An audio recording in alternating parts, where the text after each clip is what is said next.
Welcome everyone to the second episode of Realspace Raiders. My name is Paulie, aka Sky Serpent, and I'm joined by the three other Archons today, Dom, George and Joe. We are going to go through some of our hobby projects. We're also going to be talking about the worst units in 40k and Drukhari. We're also going to be doing a Dark Musings deep dive on Coven, and also in our new segment, Scourge News, we're going to be talking about Harlequins and how they interact with Drukhari, and also the Silent King and what this may mean for Warhammer 40,000. But first, we'd like to say a massive thank you to everyone that has sent us some fantastic feedback for our first episode.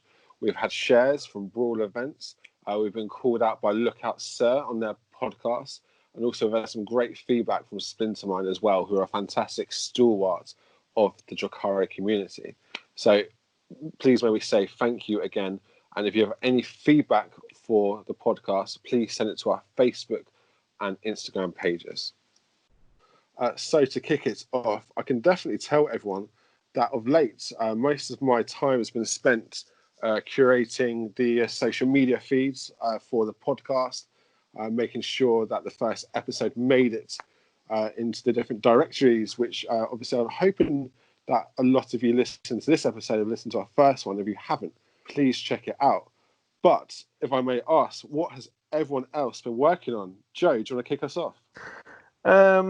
What haven't I been working on? You've been working on everything. Yeah, so I've nearly finished my Drukhari army now. I've done my 9 Talos, my Kronos, my 10 bikes. I did another 15 witches, succubus, 2 succubuses, succubi, yeah, and then I painted a whole Craft World Eldar army. It's probably about 2,500 points.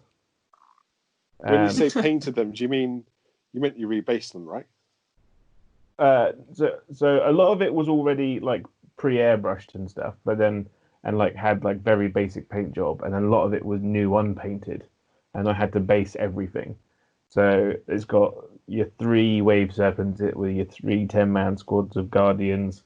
3 the Exarch plane things, the Crimson Hunters, a Hemlock, 3 Night Spinners, 3 Fire Prisms, 6 Bikes, 3 Dark Reapers, an Autarch, a Farseer, and a Warlock, I think.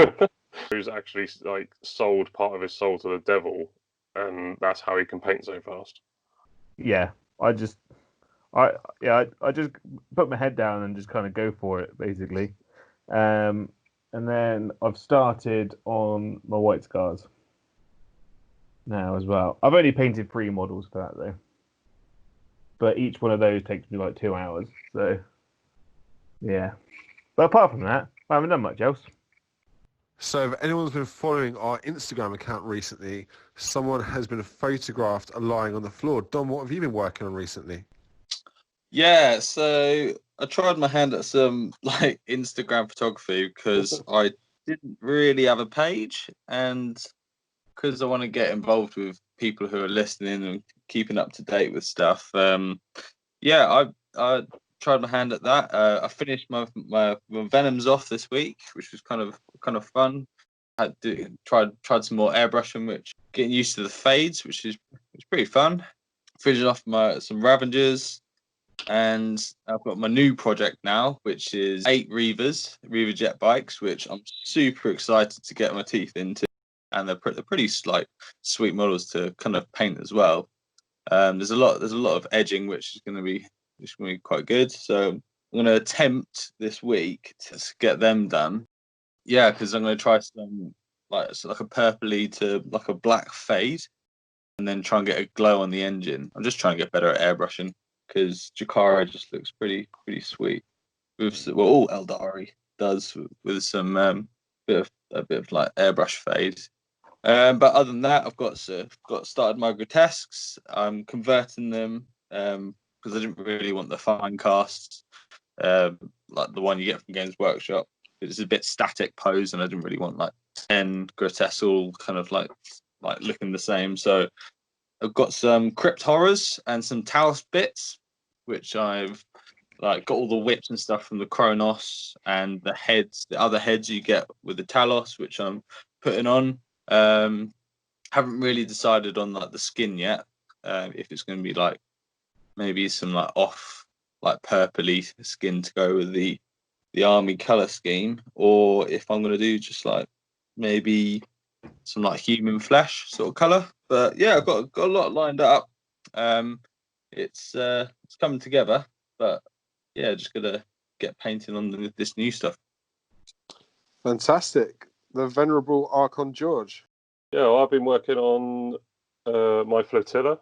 So I've challenged myself this month to try and get the remainder of my skimmers done. So I got 3 Venoms, 5 Raiders, and 2 Forge World Reapers that are on my painting desk in front of me. And I've done all the airbrushing I need to do on them. So I've cut in my armor paneling, which I put on Instagram, a little sort of brief description on how I get the green. And I've also done the silver metallics on like the undercarriage and the engine parts. And I've done my sort of heated metal effect on the engine exhaust to try and make it look like they've been a bit hot lately with all the skimming around the board they do. So yeah, that's what I've been working on, and slowly but surely I'm on the brushwork now, so I can put the airbrush away for a little bit and just cut in all the other little smaller details with the brush. How have you found airbrushing in this heat? I found that my airbrush literally just dies after 5 minutes. Yeah, well, I mean, a lot of my airbrushing is with inks, so the drying doesn't seem to be as big an issue. The green is ink, and the metallics I use the Vallejo metal color airbrush colors, which are really thin metallics, and they go through the airbrush just straight out of the pot, and they're really good for that. And so when I do the burnt engine effect, that's just purple and blue ink basically, and a bit of black ink at the end. So yeah, it's not been too bad, and I only paint in the evenings when the sun's gone down. So because obviously I've got work during the daytimes, so I don't get back until like 6 o'clock, and then it's put kids to bed and have some dinner and chat to the missus, and then I can come in here for an hour or two before bed. So by that time the sun's gone down, it's not so hot. So thanks everyone. We're going to move on to what has been a very hot topic in the Warhammer 40k competitive community, which is worst unit. So this was started by everyone's favourite Scottish 40k player, Innes Wilson, who has been compiling a competition on the 40k competitive Reddit. It's also on Imgur and some of the other Facebook pages as well, where what he's done is he's asked for everyone to vote for the worst unit in the different armies and then fight them off. Eventually, the Necron Obelisk was named the worst unit in the game, which I'm assuming is one of the worst units. It has truly terrible rules. Mikey from Hellstorm Wargaming also did a segment on this recently in his coffee time part of his videos. And so we're going to, talk about Drukhari. Innes was really kind, and he shared the stats for what people voted as the worst Drukhari unit. So 497 people voted. Archons, does anyone have any gut feelings about what units may be featured in the worst units? Hellions. I think some of the beasts may appear. Yeah. I don't think I used beasts in index times. Obviously, Razorwing Flocks were the best unit in the game at one point. But I think in the current state of the meta, I don't see them used much in Drukhari armies. I can't remember the last time I saw someone use a Medusae. I use one every game. Every game, but it's modeled on my Venom. I don't actually use it. I was looking at Chimera, or however you say it. Yeah, I just don't really understand it. Why you'd give something like that the rules it has? Because it doesn't have any. And it doesn't really do a lot. Well, let's see if it appears in the top 10. So counting backwards, I'm going to go with the amount of votes as well in there. So number 10, relatively surprisingly but not, is Incubi with 17 votes. I flat out don't get that. Yeah. we ignore those people. People voted for Ravagers and Talos, so they can go away. Number 9 is blasphemous on this podcast. Witches with 18. I think there's a lot of people who don't understand witches or don't see the appeal for them. And I think in a very near episodes, we may be doing Dark Musings on witches. Moving into the next, number 8 is the humble Slith with 26 votes. Then we have Medusa with 29 votes. And then number 6 is the Lamian with 33 votes. So a lot of the court there, followed by witches and incubi. So we're now moving into the top 5.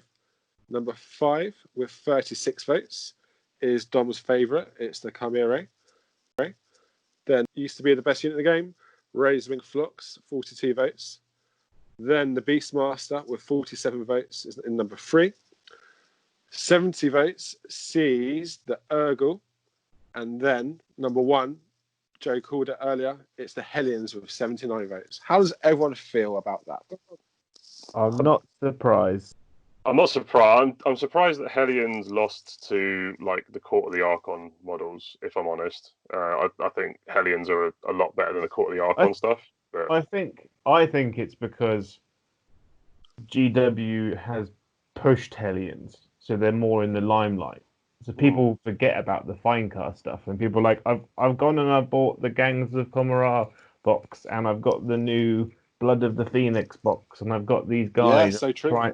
I want to try and do something with them, and then they use them, and they're like, oh, they're just as bad as Grots.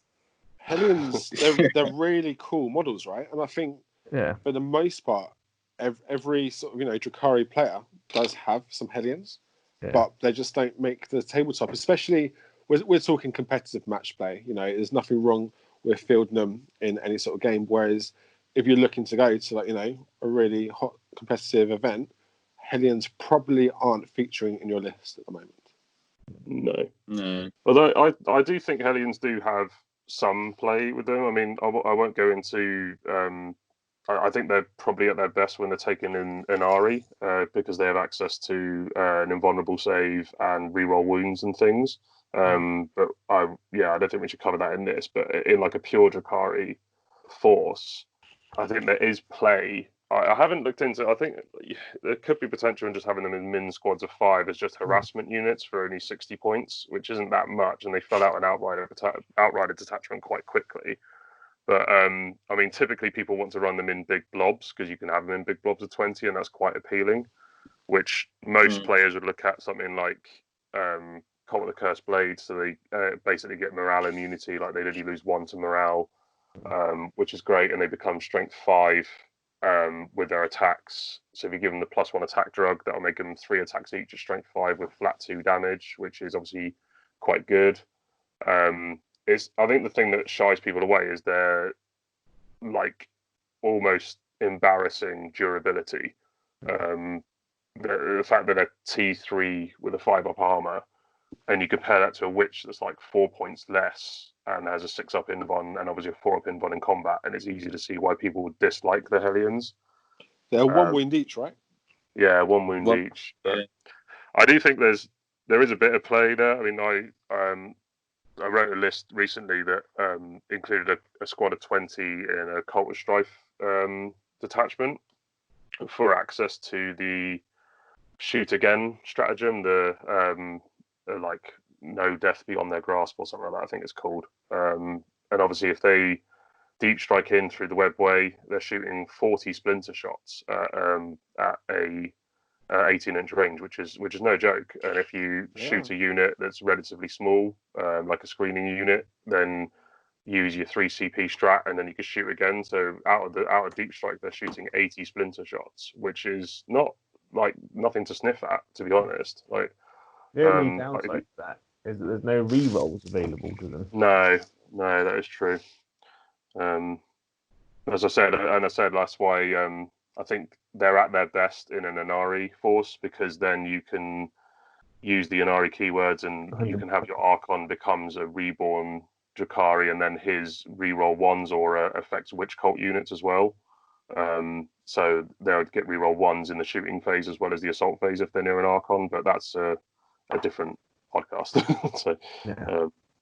but yeah, like I think there's a lot. I think they're so close to being good, and that's why they get a lot of attention, because like their damage potential is really high, but the way you can actually get them doing what you want them to do are very limited.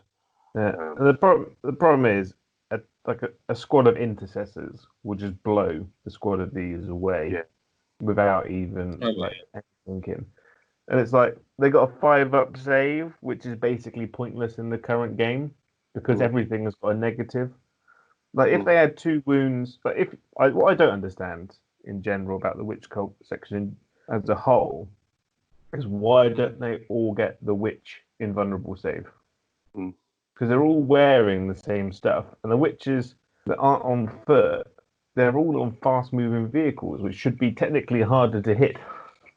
How would you make Hellions better, though, if you were writing the rules for them? Like, what would you tweak in their rules? Would you give them an extra wound, maybe? Or maybe a built-in -1 to hit?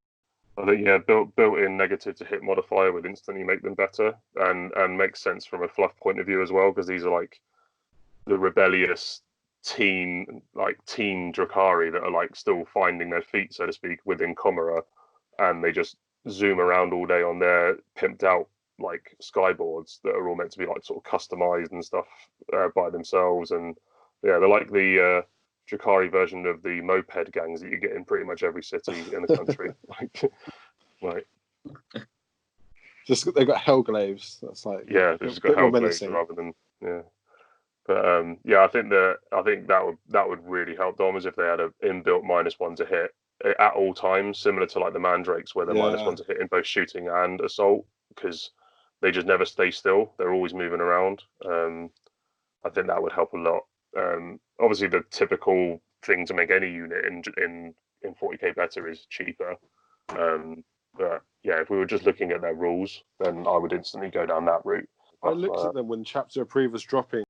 Obviously, we got news of several, different units getting points reductions, but I find personally, unless it's like a really big points reduction, I think it's the rules that need tweaking. I don't know how often price decreases change things. I think price hikes make you less likely to take something, but generally I find dropping a points doesn't really make me look much more at it.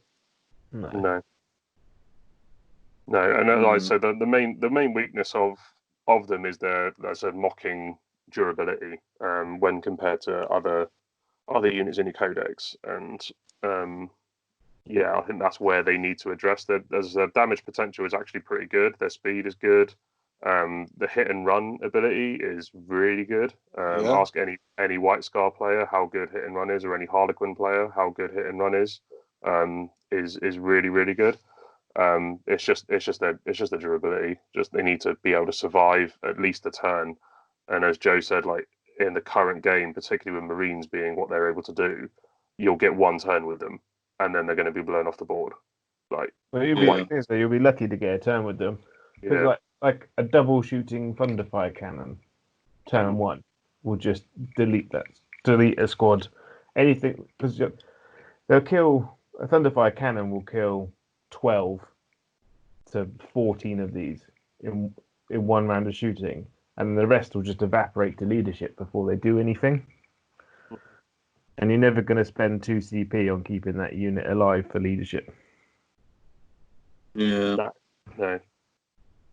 I think every time I look at taking them, I think they compete with Reavers to a degree, and they're both fast attack. They definitely do different jobs. I think Reavers is a whole different subject, but I compare them quite often to Witches, in the sense that I look at what a Hellion does for me, but I always look at the Witches when they get into combat. They got the invuln, they got the durability, and they got shard nets and no escape. So for me, I don't know when I'd ever take Hellions at the moment at all. Because they can't get the Shardnet and Impaler, can they? No. Oh, because that would be pretty sweet, though. Oh, the -1. And then, also on top, you can give the no escape rule with them. That would be pretty interesting. Yeah. They used to, I think a lot of Drukhari units, and actually a lot of them, especially in the worst unit, seem to have times back in the day when they were one of the best Dark Elder units. So Hellions back in the day were very, very good in 5th edition with Baron Cephalics. And they were really good in the sense that you'd start off with, in cover, they can get, 3-up save or even I think it went to a 2-up at one point, yeah. And then the 4-up Feel No Pain. They were great. They were a mini Death Star. And then Hellions after that kind of have never really been good. You saw them use a lot to make Beastmaster conversions. But I don't know. I feel that they got makings of actually a good unit. But I think it's where it's the trade-off in the sense of what they do have versus what they don't. Moving on to number 2 is the worst unit, is the Urgle. So the Urgle is one of, before obviously Drazar and Incubi came out, actually the last plastic models that came out for the Drukhari in Blackstone Fortress. So I think a lot of people with maybe, who bought the box set and also got some, eBay bargains, a lot of people have ended up with 4 Urgle.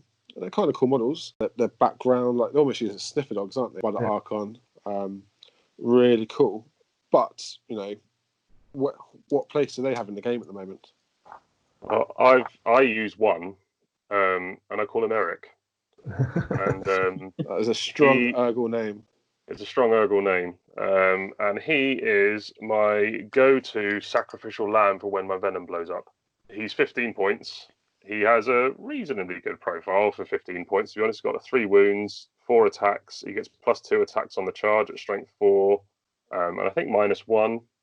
I'm not sure. It might be no AP. I can't remember. More often than there's no AP.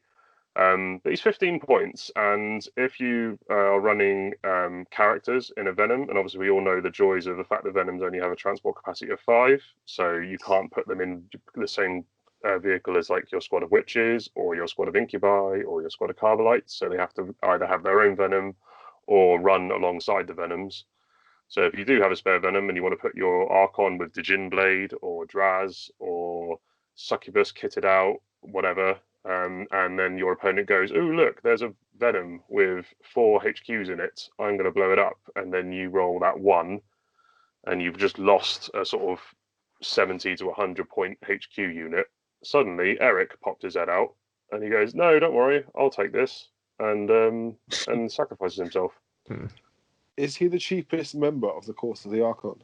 He ties with the Lamian. So the reason why I take him 1, because I've got 1 Lamian, and I don't really think he does much. I think the Urgle does more, and also he has I think he's T3, strength 4, T3, is a 5-up invul. If you take him in a Black Heart, he benefits from the same buff as your vehicles do, where because he hasn't got power from pain, he gains the 6-up Feel No Pain. So so that makes him a little bit more durable as well. And yeah, as I said, like, and every now and then he doesn't blow up, and he can just sit on an objective somewhere, or take an Overwatch, and as I said, he's 15 points. If you have a spare 15 points, obviously back in the day we used to be able to take blasters on our Archons. Instead of a blaster, take an Eric. Does Eric deserve to be the second worst unit in the Codex? Yeah. I mean, if you're looking at like pure competitive builds, he's not going to do a lot for you. But if you have spare points and you are running like a Venom spam list and a vehicle spam list, I do think he has value there. Like in just that one occasion at a game where your Venom blows up and you roll a 1 or 2 1s, and then you command reroll 1, and you know you're still going to lose a character, and instead of losing one of your important characters, you sacrifice him. He suffers from the same thing that the whole Court of the Archon suffers from. Is that they're a single model unit without the character keyword. So in ITC, they're just free kills, basically. Would you prefer to see them return as characters, or do you like them as like infantry models? I think the best way, there's 2 ways of fixing them, in my opinion. So all the Court of the Archon stuff is you either give them the character keyword, and then they have value as objective holders, or you make them a squad again. So like in the old codex when you could have 1 to 10 in any like selection of each of them, kind of like a Death Watch kill team. Just you could have like 2 Urgols, 2 Sliffs, a Medusa, and a Lamian kind of thing. I think they could do more in the sense that, you know how the Gene Stealer cults, they got all these like wonderful support characters. And actually, like, you know, the Court of the Archon could be exactly that, in the sense that the Lamian could, you know, do a lot more boosting with some of her powers. Like, you know, similar to what Duke used to do, where he used to give like a unit of Kabalites, like +1 to win with their poison. Like, you know, she's the mistress of poisons. Yeah. You know, let her do something a bit more powerful like that. I think you're definitely correct about the court. So looking at the stats, the rest of the court sit outside the top 5, so we're not going to go in depth with them. But so Hellions won this with 79 votes, whereas actually if you added all the court together, the court of the Archon would sit on 158 votes. So actually, if you group them together, you know, they're very much the worst. So I think a rework would definitely help them, make them look more viable.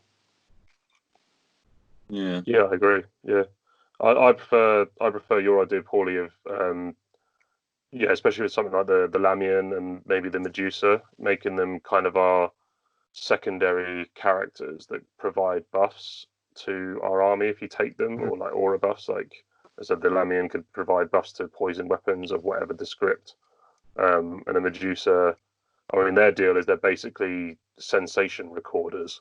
Yeah. So I don't know. I mean, I guess a way of buffing the power from pain table when you're near them or something. Yeah. Like so. Well, they're a giant eye. So like give nearby units ignore cover or something.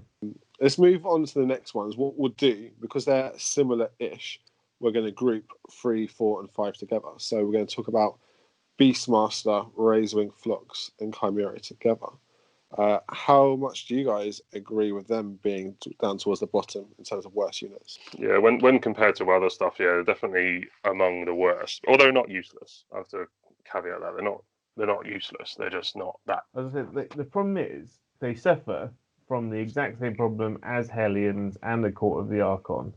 Is that they're just so easy to kill. All the stuff in Drukhari that is good either has an invulnerable save or a minus to hit. And that's what keeps them going, keeps the traction moving. Whereas this is just like a horde of fast-moving stuff with 0 save. But there's so much in the game. There's so much, because the game now is just predominantly a shooting gallery. Like, things like this just evaporate. Like, orcs are okay, because orcs, although they have no save, they're tough. But this stuff isn't tough. And like grots, like they've got no save. Like they're not very tough, but they are ridiculously cheap. And these are none of those things. And they've got stratagems to back it up as well, like grot shields. If we could use some of that for Court of the Archon, maybe, where maybe you could pass wounds off in combat, maybe Amian does that. Razorwing blocks are perfect for like a grot shield. It's literally a giant smoke screen of wings and feathers that just fly in front of your army, just taking in the hits. Yeah, very good. I do think Razorwings aren't that bad though. I think Razorwings are a really good screening unit. Like they're fast moving. They've got 4 wounds each. Like I think and if you combine it with the Beastmaster and give him the Splinter Mind drug, so he'll be leadership 9 or 10. Leadership 10, I think. They're not so terrible in the morale phase either, because they get his leadership value. I love Razorwing Flock, especially in the index time. So I never actually used them when they were super broken, but they're the first unit in index 8th to get a points hike. But even at 14 points they're at, I still used them. I still took sort of between 10 and 12, and they were still really good. Like I use them in some events where there's screen my army. They sort of almost go forward like a big sort of, and one game against guards, the whole unit they got ignored. Who focused on everything else. They just crashed into the Lehman Russes and just tied them up. for like, a couple of turns. Really, really useful. I used them once to deep strike and then sort of block off like half a table edge to stop people getting into objectives. And even now, I think they can probably do a similar job. But I think what we were blessed with is when the codex came out, that not forgetting, obviously you're going to have for the most part, some bad units in the codex, but actually the codex is really, really good. It does, we should never forget just how much depth that we have in that codex, the amount of different builds. We always talk, sometimes it can almost be an issue that it's 3 armies in one, but actually, at times, you do rejoice in just the sheer amount of choice that you have in the army. And I think, some of these units, beasts in particular, probably do suffer in that, we have some very good combat units. You have incubi, you have witches, grotesques, talos, who do everything from put out sheer amount of attacks, a lot of durability and movement. And then I think the beasts probably don't know where they sit now. Yeah. I think that's like the problem. The problem is you've got the select standout units that are always going to go. Like every time I write a list, I can't not put in 3 Ravagers and an Archon. Really hard. Yeah. But the moment you don't put those in, you always feel like you're compromising your list. And then you have it's almost like you have like a pre-built selection of drag and drop options. You either have 6 Talos or 3 units of grotesques, or you have 3 big blobs of witches. Like you or the Cabalites and the Venoms. You have these preset designs, but there's never room for anything else. So you never feel the need or the want to add in the cool fluffy stuff that make none of that stuff has a need on the table kind of thing. What we need is something to make these bad units good, to make us want to play with them. I think if Chimera had 2 wounds apiece, that would help a lot. Like that, because they've got they used to have a 4-up invul, but I think they've only got a 5-up now because they're a demon, aren't they? Which they went up in toughness, though, right? They're toughness 4. Strength and toughness 4. So it's pretty good. I think they suffer from the fact, obviously, they've got a 5-up invul, and they're reasonably quick. I think they've got a 10-inch move, so reasonably fast, and they got 3 attacks apiece at strength 4 in combat, which is okay, but it's not groundbreaking. Yeah, witches get that, and more. So I think if they had 2 wounds apiece, they'd be a bit better, and maybe if their attacks had an AP, that would be pretty good. But yeah, as I said, they're not in the best. But I've not used them in this edition, so I can't say. And please, everyone, comment if you've used them and you love them, and tell me why. I've not used them, so I don't know if they have a place. They don't seem to when I look at them. So there's definitely a trend where court and beasts seem to be an issue, and actually, if you take away some of our characters in the grotesques, you pretty much have the Finecast line. I don't know whether that's just a coincidence in itself, or whether they're trying to push some of the other units. So I don't think it's that way, and I hope we don't lose them. It'd be a shame to lose any of these as options in the codex. But when they do go to plastic, I really hope there can be some cool visions of them. Yeah, and also the Beastmasters, I think, has a really good option to advance, because their thing is that they're the witches that go out to various planets and capture indigenous life forms that are deadly, and then bring them back to the arenas for the witches to fight against. Mm-hmm. So the scope for growth in a model range like that is pick a beast unit in any army in any game across Age of Sigmar and 40k, and you can pretty much narratively put it in Chimera,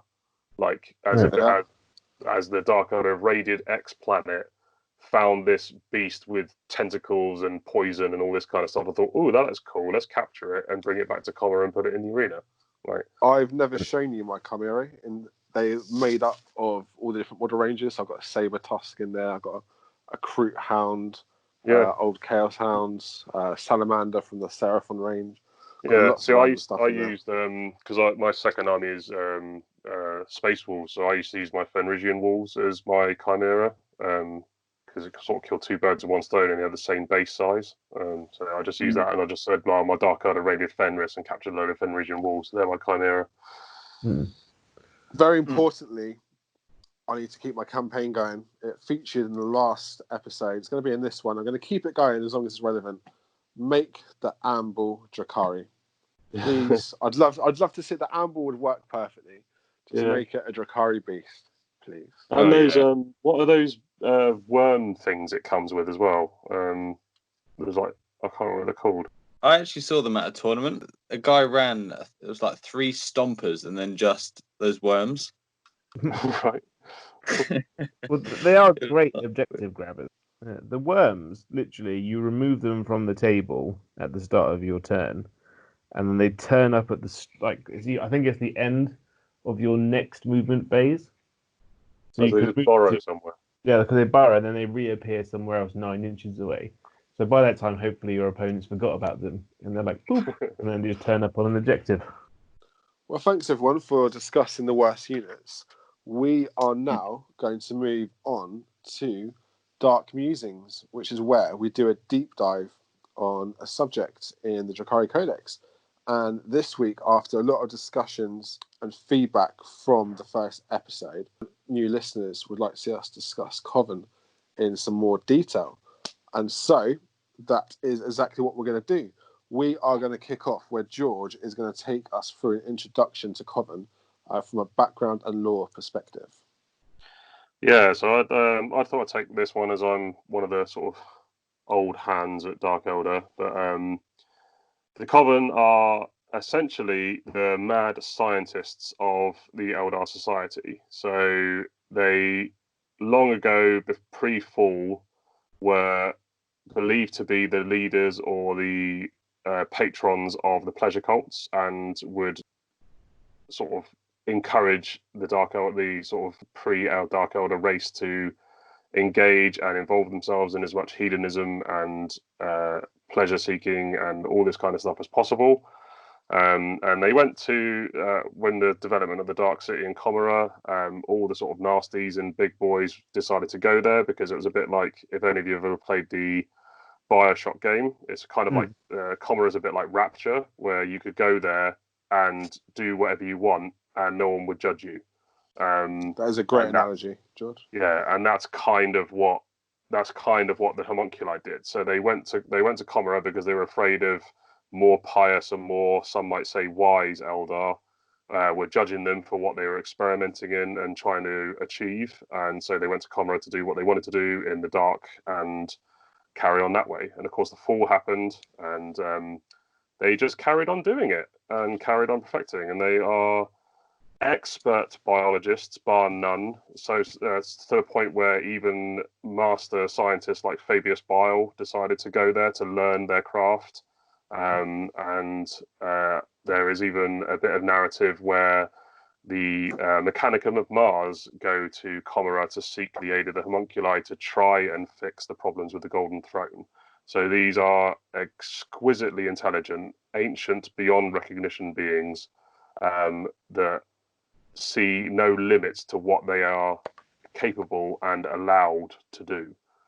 And they love nothing more than experimenting with what life produces and altering it to whatever they see fit. So that's them in a nutshell.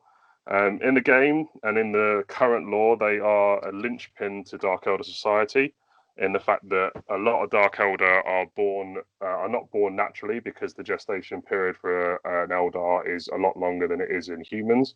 So the homunculi, being master geneticists and master biologists, clone a lot of the Dark Elder. So, and they can clone them and grow an adult-sized Dark Elder very rapidly. And that's how the Dark Elder replenish their numbers and Cabals replenish their numbers. But they are also the key to eternal life within the Dark City. So they have somehow mastered the craft, or the science, or magic, as some might call it, tying one's soul to the physical form. And if a Dark Elder should happen to perish on the battlefield in a raid, and as we all know in the 40k, they can be quite perilous things. There's a lot of big, nasty things out there in the galaxy. Then if you were to leave a portion of yourself with the homunculus and pay him what he would require, which is usually a piece of your soul itself, then he can regenerate you. And the way that he regenerates you is by exposing the remains to an excessive amount of pain and suffering from those captured in the raids and things. And that's how they regenerate you. And there's a lot of narrative on Archons, for instance, being regenerated from like a single finger or something like that. And they can just come back from that. And the homunculi are the key to that. So they don't really engage so much in the power struggles of Chimera because they're kind of outside that, but you should never cross a homunculus. They are eternal and they never forget. And there's a lot of really cool narrative stories about homunculi getting very annoyed and doing some very, very elaborate things to get their own back on people. So, some of the stories in the current codex go a little dark, don't they? Yeah, I think one of my favorite ones is from the Homunculus Coven's supplement from a previous edition, and it's a raid that the Covens have organized, but they are a Coven that wants to. I think they're actually Dark Creed, so they go for the esoteric kill, which is they have a game where they raid a planet and they've got to kill as many humans as possible without using conventional weapons and using fear alone. So they've got to scare as many humans as they can to death. And it's all going swimmingly and they're having a wonderful time. And then the Raven Guard get involved. And the Raven Guards get involved and they ruin all their fun and send them packing. But of course, ruining the fun of a homunculus is not the most wise of things to do. So the homunculus lay a trap for the Raven Guard and lure them in, capture a load, bring them back to Chimera. Then upon their return, the Raven Guard are waiting for them, think they've got the upper hand, ambush what they think are the homunculus Covens, only to find their previously captured brothers have been turned into horrific avian grotesques and are forced to kill their previous brothers because they've been turned into hulking, feathery monsters. So... and then all they hear at the end is the maniacal cackling of the homunculi from the shadows as they're seeing their wonderful gift parted into the Raven Guard numbers. I would love to see conversions of those. Yeah. It's a challenge, George. You have to do it. Oh God. as a quick conversion idea, you could probably use a Warback. That'd be a good conversion opportunity for Space Marine grotesques. Yeah, definitely. Yeah. So I think that's pretty much it. I mean, I highly recommend everyone. I mean, the best source material is actually your codex. Like, read the Coven's bits in the codex. They are like essential to Dark Elder Society. There's a really interesting interaction with them and the developments in the Gathering Storm and the rise of the Inari and how the death magic of the Ennead seems to affect them. And they're very interested in that. There's also another tangent where Urian, who's kind of the most famous of the homunculi, is very interested in the new Primaris Marines, the new humans, and also members of the human race that have the pariah gene. He seems to be exceptionally interested into at the moment as well. And we're not really sure where that's going, but it can only mean good things.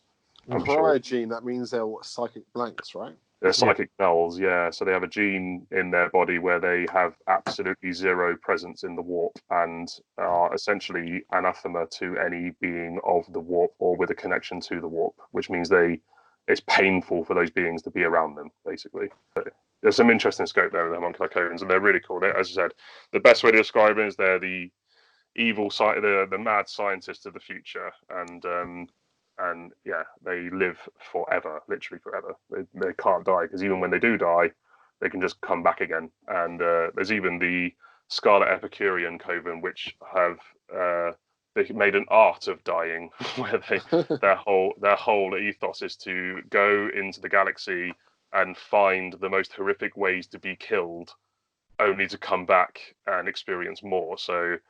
That's how they get their thrills, is to be killed in various ways. And yeah, there was I think in the Homunculus Coven supplement in previous editions, there was a warlord trait that if your warlord got killed by an instant death weapon, you gained D3 victory points, which is quite funny. Yeah.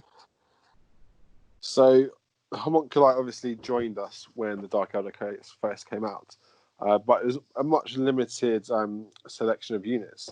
So originally, Urinakarth did make his debut in the original Codex. Mhm. Racks were not a thing, so grotesques were, but grotesques were rack size at the beginning. And they used to have a funky rule where they couldn't be wounded by anything with a strength That load of wasn't 5. double their strength.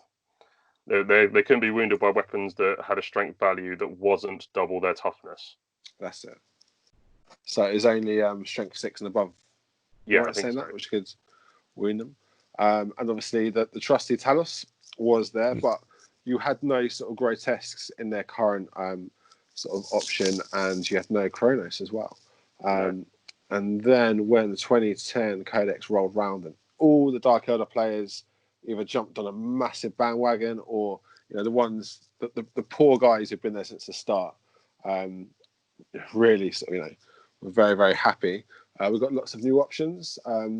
We actually lost an option in the 2014 Codex when we did actually have 2 sort of levels of homunculus. You had a homunculus ancient and then just a normal homunculus, and basically the homunculus ancient had some more stats.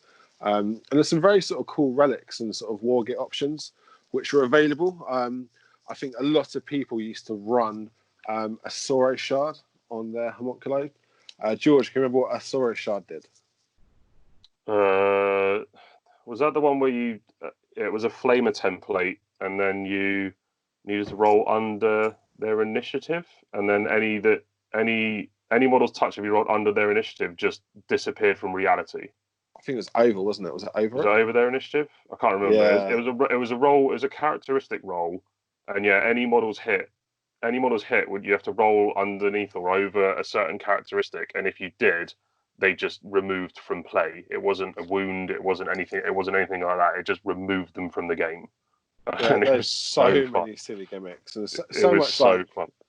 yeah, so much cool flavour. And I think, in all honesty, like where they've lost some options here and there, I think the flavour has definitely remained. And then obviously with the custom obsessions coming into play. So let's continue the Dark Musings and dive deep, deep, deep into Coven play in the current competitive meta. Who would like to take us through the most seen obsessions and why you take them? Okay. I think the most common you see is the Prophets of Flesh, because the basically from the obsession that you get from that, you get a 4+ invuln for all of your Coven, which pretty good considering that's negating all wounds on a 4+. And I think that's not a lot of armies can do that. And when you've just got tough models like Talos and Kronos and even your racks, it's quite hard to just get the amount of wounds in to actually kill them. And there's a few bits with Prophets of Flesh which makes them so good. And I'll just run through a few little bits called Black Cornucopians. You pick a Prophets of Flesh rack unit, which is their troop options, and racks from your army.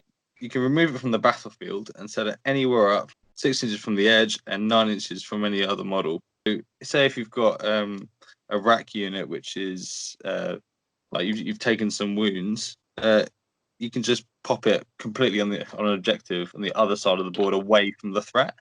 And it's really good for ball control as well. With that as well, there's some relics. So you've got the Vexator Mask, which I think is one of the best relics that the Drukhari Codex has. Easily. Yeah, it really is. There's multiple ways you can use it, but the main one is that you say if you've got your big like grotesque unit which you're coming in to charge, or Talos or Kronos or Rax, whatever you want to charge. Say if you're going up against a Tau gun line, the Vexator Mask can stop Overwatch, which is huge to keeping all of your like stuff alive before they go in. At the start of the combat phase, you pick one enemy unit within 6, and that even if it charged, that unit strikes last as Yeah, well. that's the real money maker, in my opinion, when used in a Coven force, is because you can keep your Coven units, the typical one being the wonderful Talos, which you will see in a lot of competitive Drukhari builds. And you, as long as you keep those Talos within, when their sort of outer edge of their base is within 5 inches of the homunculus, then no matter where your opponent charges the Talos, they're going to be within 6 of the homunculus, and that means he can vexate them, which basically means the Talos will swing first against the unit that charged them. And there's not a lot of units in the game that will be anywhere near as lethal after taking attacks from a Talos unit. They will definitely take some damage because Talos are effective against like pretty much any unit in the game.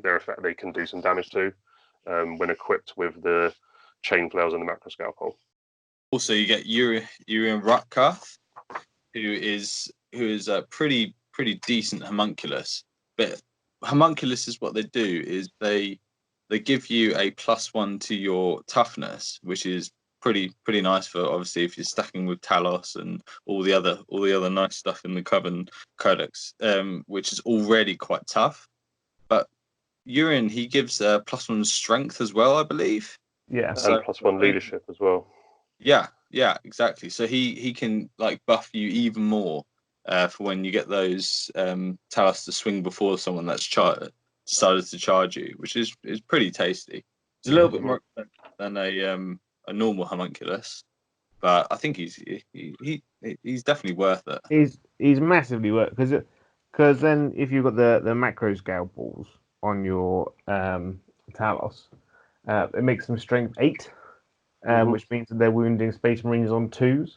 And then if you've got the Kronos nearby, which we'll go into in a minute, which you always 1s, which basically means that you're just auto-wounding Space Marines all over the place. Yeah, and from turn 3, you'll be hitting them on 2s as well. So Yeah. So if you're hitting on 2s and wounding on 2s, rerolling 1s because of the Kronos, it makes their damage output very consistent. Yeah, and also the other thing as well about Urian that catches a lot of people off guard is he's very tough for a unit on a 25 mil base. He's toughness 6 with a 4+ invuln and feel no pain and 5 wounds. Like he's not easy to kill. Is he half damage? He halves all damage rounding up, so he's got a similar ability to Manos, Calgar, and Abaddon. So yeah, any damage he receives, he halves rounding up. So he's surprisingly tanky. Don't expect him to kill anything anytime soon, although it is quite nice when his Hemivores go off and his Ichor Injector, which can cause some mortal wounds if you roll 6s, like an insane person.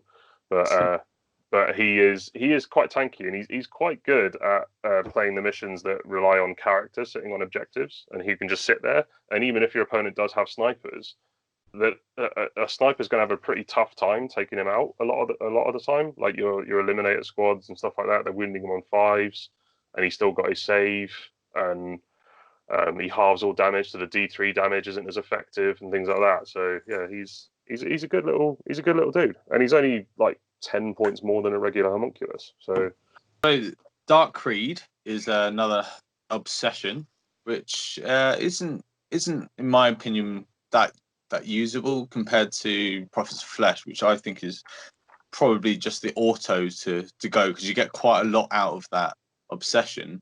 Dark Creed is kind of just -1 leadership to everything within 6 inches, capped at -3, so it's kind of like a Night Lord's sort of ability. But they do get a kind of cool stratagem, which is for 2 CP, can target characters when in the shooting phase, which could be used for Reapers or Venoms or Raiders. Tantalus. yeah, the Tantalus with 2 guns is quite funny. I've used the Reaper with that. It's quite good if you have a spare. Well, I say spare. If you have 150 points and you just take an auxiliary detachment, or is it auxiliary support detachment? Is it or something? It's just it costs you a CP to have it, and you don't gain the benefit of obsessions But it doesn't really matter because you don't need the benefit of obsessions, but you can still access the stratagem. In the stratagem section, it says if your army is battleforged, it includes any Drukhari detachments, excluding auxiliary support detachments. Does it? Yeah. Well, I've been cheating this whole time then. Have you been cheating? I like to emphasise I haven't used it. I've used it radio. at friendly, so now all my local friends I say friends, I use that term loosely. They'll be queuing the door now. Excluding auxiliary, you are completely right, sir. Ah, damn it, I've been cheating. Sorry, guys. But yeah, I mean, I suppose you could, if you wanted to, fork out for a spearhead or a patrol. Just have a homunculus and a rack and a reaper. You have 3 patrols, all homunculus covens. You could. I'm not sure why you would, but I know that Scary of Scarredcast has been experimenting with mixed attachments. Yeah. So if you have a mixed attachment, you lose your obsessions, but obviously, you can mix your HQ, so you can have Succubus from Cult of Strife and Warriors from Poison Tongue, but then your Reaper can be a Dark Creed Reaper. Yeah. But the benefits you lose your obsessions, so you don't get the extra rules from those, but you can still access your stratagems. Which gives you a real different sort of opportunity to use them at random points where sometimes what's a Reaper nowadays? D6 strength 8 minus 4 heavy shots. Yeah, it's D6 lance shots basically. D6 dark lance shots. So you could just go. Well, actually, what you could do is you could chuck someone like your Vrain in there, and then a basic unit of Cabalite warriors, and that Reaper. Yeah. You want racks just to keep that. Or racks or Drazar, because you want to include. Just chuck Drazar in. You don't want the obsession. You don't want Dark Creed obsession, do you? Really? So I think probably Cabalites would be cheaper. Yeah, it's not worth much. But yeah, the sniping Reaper has actually got a fair bit of value in today's game because there's such powerful characters like Chapter Masters for Space Marines, and so many, and the ability to snipe one with D6 lance shots is quite hilarious. I think you want to aim for the Space Marine characters that don't have invulnerable saves, and they won't get straight damage them, and they won't get an armed save against it because it's -4. So they'd be like, that's a dead apothecary giving your entire army feel no pain. That's a dead chaplain that's giving you extra attacks in combat, kind of stuff. Yeah. The stupid Ultramarines banner, which lets them shoot when they die, try and snipe it out quickly. Yeah. Yeah, definitely. And as I said, you can also go, if you want to invest the points even more, the Tantalus is even more hilarious because he has 2 guns that he can fire at separate targets that has 6 shots apiece at strength 8, -3, flat 2 damage. Yeah. So you can just shoot 2 characters off the board in a turn for 2 CP. The only downside to that is that, again, homunculus covens don't have any access to rerolls. No. Every army in the game seems to have an abundance of reroll ones to hit a wound. But... No, that is their one weakness, but yeah. The next one I'm going to cover is the Coven of the 12. So this is a bit of a weird one. So it's -1 AP for all of your melee weapons, but does not count towards your artifacts, which could work quite well with grotesque bombs, simply because with the monstrous cleavers, they're already at -2, so you're hitting people with a -3, and each one of your grotesques will have 5 attacks because of the +1 with the monstrous cleaver. So I do see some value in that. Yeah, I think they've also got quite an interesting relic, which I think is a relic flesh gauntlet or a relic scissor hand or something. I think it's just called the flensing blade or something like that. Let me try and find it. They've got a cool strat as well, whilst you're looking for that, which allows you to shoot at friendly models. Well, you're allowed to shoot into combat, basically. Yeah, that is quite interesting. Yeah, the flensing blade, so it's homunculus only, just replaces their bog standard weapon, and it's -2 rend and D3 damage, a poisoned weapon with +1 to wounds, so it'll wound things on 3s, unless it's a vehicle. And if you're fighting a character, it becomes flat 3 damage rather than D3 damage. But if you combine that with like the Master Nemesine Warlord trait, he'll be hitting on 2s and wounding on 2s. with a weapon that's -2 and flat 3 against characters, which is pretty tasty. Like, that's not terrible. And he's got 5 attacks as well, homunculus, which is pretty good. I think the Coven of the 12, like the -1 AP, is good, and I think you would see it a lot more if it wasn't for the overwhelming power of profits. I think that's the problem. Similar to how we were discussing earlier with the Hellions and Court of the Archon, like they're not terrible. It's just when you compare them to the alternative option is just so much better. It's do you want a bacon sandwich or a cheese sandwich? In my 100%. Like when you compare the 3 sub factions, we haven't gone into a lot of detail with the different obsessions for like the Cabal and Witch Cult, but for Cabal, there's definitely generally quite a big debate between Black Heart and Flayed Skull, and Obsidian Rose. There's seen a lot of use, and actually I've noticed Poison Tongue creeping back into the competitive meta to a degree, and Witch Cult. I think all of them are very viable. I think they all get used probably. The book one's probably close to equal amounts, whereas Prophets of Flesh, it just rules. You rarely ever see the other two. I think that's what I would prefer to see. Looking into the future is if the Coven stuff just went to a 4-up invol anyway, and Prophets of Flesh gave them, I don't know, like a bonus to their Feel No Pain save or something, so they got a 5-up Feel No Pain rather than a 6-up Feel No Pain. And then I think that would, if everything else had a 4-up invon, you would see more value in the AP -1. And equally, what Dom's about to go into is, I think Prophets have been king, but there's a chance of them being dethroned by the updates in Psychic Awakening. I don't know what Dom's going to talk about. This part is my favourite part of the new Drukhari stuff, simply because I think it can rival Prophets, and we went on about it last episode at how, well, on Instagram now I'm called darktechnodom, which has got a little note to one of my favourite obsessions, which I think is because of Marines and how good, like how many wounds they have now across their entire army. I think it is almost an auto include to at least have one like small detachment of Dark Techno to be a bit of DACA. But before I go on to that, I just want to go on a few other of the new obsessions. So one of the new ones is called Artists of the Flesh, which you can't take a second option, because with these new obsessions you can pick 2 and like combine like your sort of flavor for your army.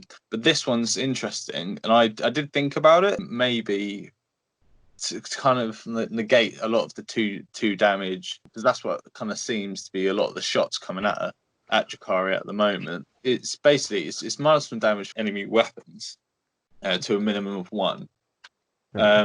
It's good, but it's not quite Prophets. Does it work on vehicles? Yeah, it does, and that's where I think its value really lies. Raiders is the vehicles. Yeah, so if you have, say, like Reaper, if you have like a spearhead with Reapers, possibly even your Tantalus, suddenly your Tantalus is toughness 8 when it's next to a homunculus, because he benefits from the +1 toughness aura. He'll be a 5-up invuln and -1 damage against all attacks. And anyone that's played Eldar Wave Serpents knows how painful that -1 damage can be to shoot against. And if you play a sort of gunline army with Dark Eldar, I think that has some value. I've not play tested it. I'd like to, but I do think spamming vehicles, having like say all your Venoms and some Reapers and a Tantalus, all with the -1 damage modifier, would be quite tasty in the current game, because suddenly all those Primaris with Stalker Bolters doesn't matter. Equally, the mirror match Ravager, like triple Ravager with Disintegrators, are essentially heavy bolters, because their -3 AP doesn't matter because you got an invuln, and their 2 damage goes down to 1 damage. So suddenly they don't matter so much. It really does skew the math a lot, and I think there could be some real value there for a Drukhari army in certain builds. Yeah, so like I was thinking that because of Leviathans with their 20 shots, you at Yeah. what strength 7 or strength 8 guns, like re-rolling everything, and suddenly it's only 1 damage. So you're gonna save those, even though you haven't got your 4 up in Vun. You do have your 5 up still, and you know you're gonna get they got like we've got good saves for Coven. So with your feeling of pain, oh no, do you get feeling of pain with the? Yeah, you still benefit from power from pain table, so that's where you get your feeling of pain from. Yeah. So I do think it is good, but the thing that I think that they kind of missed the trick here, and I think a lot of people would have changed from Prophets of Flesh if you could have added this in as a second obsession. Oh yeah, it would have been. When I first read the Psychic Awakening, I thought that's what it was. I thought I could have that and what you're going to talk about next. I thought that's game changing, but sadly it's not the case. Well, the sad thing is that like other armies have access to this as relics and strats. I'd quite like to have seen this as a new relic instead that anyone could have had. The Drukhari Ironstone. Yeah, it's like everyone else has had stratagems and relics, warlord traits for their armies, apart from Drukhari. And I kind of feel like all the stuff that was put in now basically should have just been put in as those instead. Yeah. I mean, it is what it is, and we can all just live with it now. Yeah. I was always thinking that if they were to redo our section, maybe after all this Space Marine stuff that's come out and all the other good stuff which come out, because I do think we've been given a little short-handed with our stuff. Is that this could have easily been a warlord trait where all homunculus within 6 inches. So give that to him as a warlord trait, -1 damage to everything within 6. I mean, it's not game breaking. It just makes us very, very survivable. Yeah. So I'll go on to the next one, which is my favourite, and I've come to like it quite a lot. Is Dark Technomancer. I thought you were going to say Dark Harvest then. Yeah, that's my favourite one. So no, Dark Technomancer is so basically you can almost like overcharge your weapons, and what this does. So what it does is it gives you +1 to wound and +1 damage. Pretty tasty, but on a wound roll of a 1 per gun, you suffer a mortal wound, which is a bit annoying. Get the mortal wound if you're taking it on vehicles, because usually Drukhari players, if you're used to Cabal or the Blackheart, you'll get your feel no pain on your vehicles, which is why a lot of people think will argue against Venoms being Coven rather than Cabal, because you'll get your feel no pain on your vehicles. But I think with a mix of 2, that it almost negates some of the mortal wounds you get back. So I'm going to talk about two now. So I with my army, I use Master of Mutagens as well as my second choice when picking these new Coven obsessions, because what my Master of Mutagens does is when you resolve a poison attack against a non-vehicle and non-titanic unit, an unmodified roll to hit for 6, it automatically wounds. Okay, which is pretty nice. And so if you're flying around with a venom, and you get your 6 to wound, you're like, oh cool, yeah, that's I don't have to roll for the poison. It's great. But if you're already declared it that you're doing your overcharge with your Dark Technomancer, that wound roll is flat 2 damage, which if you're shooting Riptides, that flat is they've got to, I know they've got to pass into drones and stuff like this, but I mean even against Tyranids, like you get that 6 to hit, and they will have to take that 2 damage, and you negate a whole phase of rolling. So I like to pair that with Dark Technomancer simply because of I feel like it does negate some of the mortal wounds per guns that you get back. the bonus as well. So venoms, you get your 10 shots from just having your two rifles and the one cannon, and they'll make the wounding vehicles on 5s rather than 6s with your poison weapons at damage 2. And then you got your raiders with disintegrator cannons, which you get your 3 shots at strength 5 -3 and 2 damage. That goes to +1 to wound. So those vehicles you're trying to damage on 5s, now 4s, and it's 3 damage, and the flat 3 damage is quite nice, especially when you're going to be like aiming for armies which have with models with a lot of wounds. So all of those times when you're shooting your vehicles with your Ravengers being like, 5s to wounds and all that, it goes down to a 4, which makes things like, because they're good, they've got very good range, but I feel with when you're doing your Ravengers, you don't really tend to shoot at vehicles unless you're kind of like desperate to get it off the table because you know it's going to pounce on you. So I do think with Dark Techno you can add stuff like the Tantalus, which is a really nice, massive model from Forge World, which you can get for Drukhari, which is like a big gunboat, which you can have a lot of people inside it. So you could have your rats, 16, your witches over. You could do a lot of things with it, but then it just because they're strength 8. Correct me if I'm wrong. Strength 8, and then they're flat 2 damage. Yeah, the shots. So that goes up to strength 8, and then the damage 3. But then you're also getting the +1 to wound. So on a lot of stuff, you're wounding on 2s if they're over toughness 4. Which I think so if you're T7 or below, you're wounding them on 2s with -3 AP and flat 3 damage. Yeah, which is no joke. Like you're even wounding knights on 3s at that point, and that's very, very good. Another thing which kind of like turned me to it is Haywire, because with Coven, we're like Talos is like the main thing that you're going to have in your list, unless you're doing your grotesque bombs, which are very good. With the Dark Techno, Haywire with a +1 to wound, it's you're going to have mortal wounds hitting vehicles. Instead of a 4+, it's a 3+. But the D3 damage ones are going off on a 5, and then even after they have to make the Haywire saves, those Haywire saves are flat 2 damage. Mm-hmm. Are they?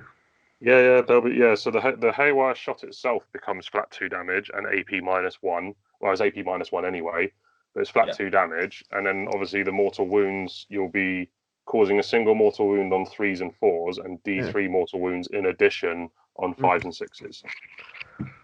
Ooh. Yeah, and your strength 5 weapon gets +1 wound anyway, so there's like a double stack there. Yes, you're trying to hope for the mortal wounds, but then you also, instead of winning on 5s, you're winning on 4s for the normal guns. It's pretty good. Yeah, I think it's similar to for those of you who listened to the previous episode where I said the Chronos are interesting in the Dark Techno because they've got a comparable ability in their firepower, where on 6s to wound their damage profile becomes D3, but that also benefits from Dark Techno where those 6s become 5s, become D3 damage, and obviously Dark Techno is +1 damage anyway, so suddenly if you're owning 5s or 6s to wound, you're D3 +1 damage at a -2 AP, which is absolutely crazy. That's really good, because if you think like in a few months' time, we're going to have the Engine War book coming out, and that's going to have both Loyalist and Chaos Knights in it. So having something that can reliably kill Knights is going to be quite important. So you could see a massive shift because over to that. And it's also worth noting that even the humble Venom, because of Dark Technomancer, you go from wounding a vehicle on a 6 with a 1 damage splinter to wounding a vehicle on a 5 with a 2 damage splinter. And when each Venom is pumping out 10 splinter shots, those Venom shots can really add up against the vehicle. If you do if you pile them all on one, which you should be doing anyway as a Dark Elder player, like you're a death by 1,000 cuts army, you need to focus fire in order to achieve what you want to achieve. Yeah. And so those little plinking wounds of venoms can really add up. Yeah, and with Harlequins about to have a massive resurgence, it's a great counteract to the Shadow Seer's ability, which is -1 to wound, which really hurts Drukhari. Yeah. Same for the Maleceptor for Tyranids, who gives -1 to wound. So it's a good fight against. Yeah. As I said, I do think Dark Tech is now easily rivaling Prophets in value because of the stacking bonuses, and it makes other units that weren't as viable. And I'm not saying Kronos were bad, because they weren't. They were really good for what they did, but it makes Kronos from being a really good support unit to a very dangerous actual threat for very cheap cost. And your Venoms go from being these sort of objective scoring harassment units, and let's face it, Venoms weren't really cutting the mustard when it came to killing Primaris Marines, to now they can again. It basically treats Primaris Marines as if they're just regular tactical Marines again, because that flat 2 damage, you're just killing a Primaris. Every single splinter that goes through, you're killing a Primaris Marine. Yeah. So yeah, and it goes for because it's damage to drones as well with their savior. yeah, so Instead of just like, just one splinter, the thing goes through. I save it on the Field of Pain, and Iron Hands as well. You just like, it's just, there's a lot to do there with the 2 damage. And one of my favorite things is the suicide racks. They're fun. They're very fun, and they're very good. Because basically with the Dark Techno, because of the +1 to wounds and the 2 damage, it makes liquefy guns playable. Because before this, like, I'll just read out the stats of the liquefy gun, and it's not that impressive. So it's just a flamer. So it's 8 inches, assault D6, and then strength 3, which is the thing. But it's quite nice with the random AP. So you roll a D3, and then it goes from -1, -2, -3. But with Dark Techno, you get to make that 2 damage and +1 to wound, which is pretty tasty anyway. As you add 2 to the wound rolls when for this when you use it. So I think it is good. And also, just the last thing I'll say on Dark Techno is Hex Rifles. You can give them to homunculuses who got a ballistic skill of 2+, I think. yeah, They got a 2+ ballistic skill, 36-inch range, heavy 1, strength 4, -1. But on a wound roll of a 6, it's a mortal wound. So that mortal wound goes off on a 5, and that's a sniper. Yeah, and that's it is good. It is good, and you can plink off wounds on smash captains and all that sort of stuff that's hiding behind the lines that will later in the game give you a bit of grief. the Akathist can also take the Hex Rifle as well, which is the leader of your rack squads. He can be armed with a Hex Rifle, so if you want more Hex Rifles, you can do that. So there is potential play as well for having like sort of rack sniper units. You just have them like 36 inches away on an objective and just plinking wounds off characters from backfield. How about Ossifactors? Do Ossifactors ever have a place in the Dark Technomancer's army? Yeah, I mean anything damage too is welcome. I mean, I don't see why not, because the Ossifactor is 24-inch range, assault 1. It's a poison weapon. Add 2 to the roll made for this weapon unless targeting a vehicle. So you're gonna add 3 to the roll. So it doesn't really benefit from the +1 to wound because it's going to be wounding on 2s regardless. But I guess if your opponent is the aforementioned Shadow Seer, where they benefit from a -1 to wound roll, then it would benefit. But the flat 2 damage is quite nice. So having one shot that goes up the hits on 3s, wounds on 2s, AP 3 and 2 damage is not terrible. I'm just not sure if it's that worth it. But going back to your liquefier gun party bus, so to speak. So you shove 5 racks in a Venom, and you can give the Akathist leader a liquefier gun and one guy in the squad a liquefier gun. So there's 2 liquefier guns in your squad.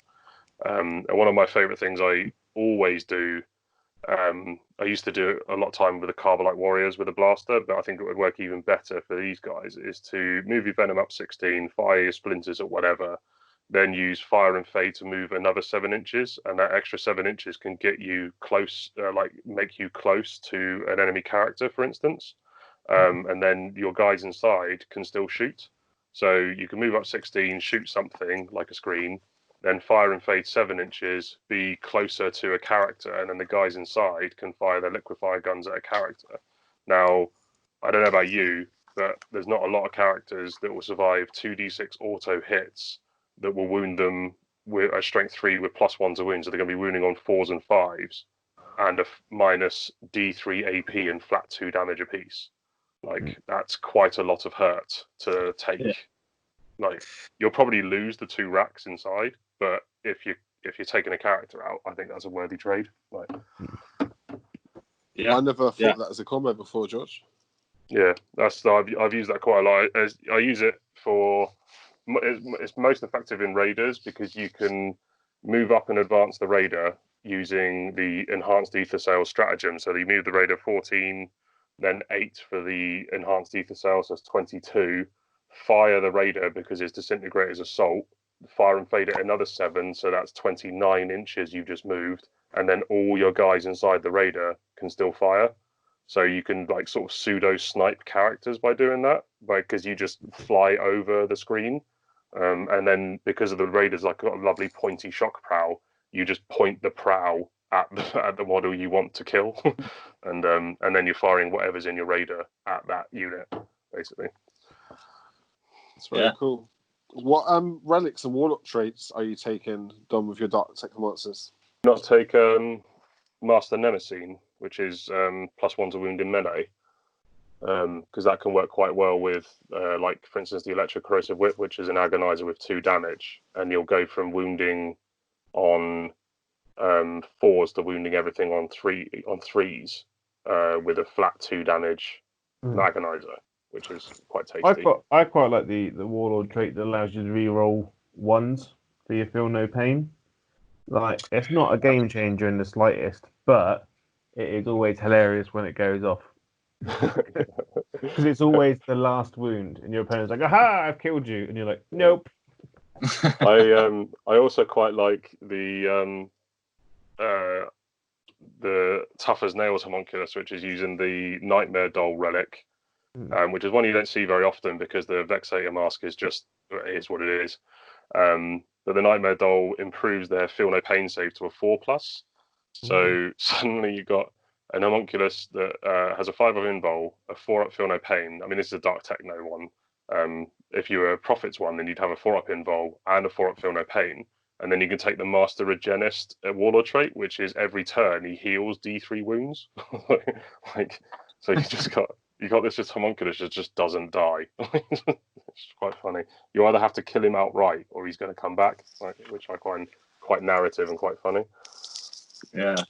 I've got a question for you, Dom. Where obviously there is a downside to taking dark technomancers, where you can do wounds to yourself when firing, rolling a 1 to wounds.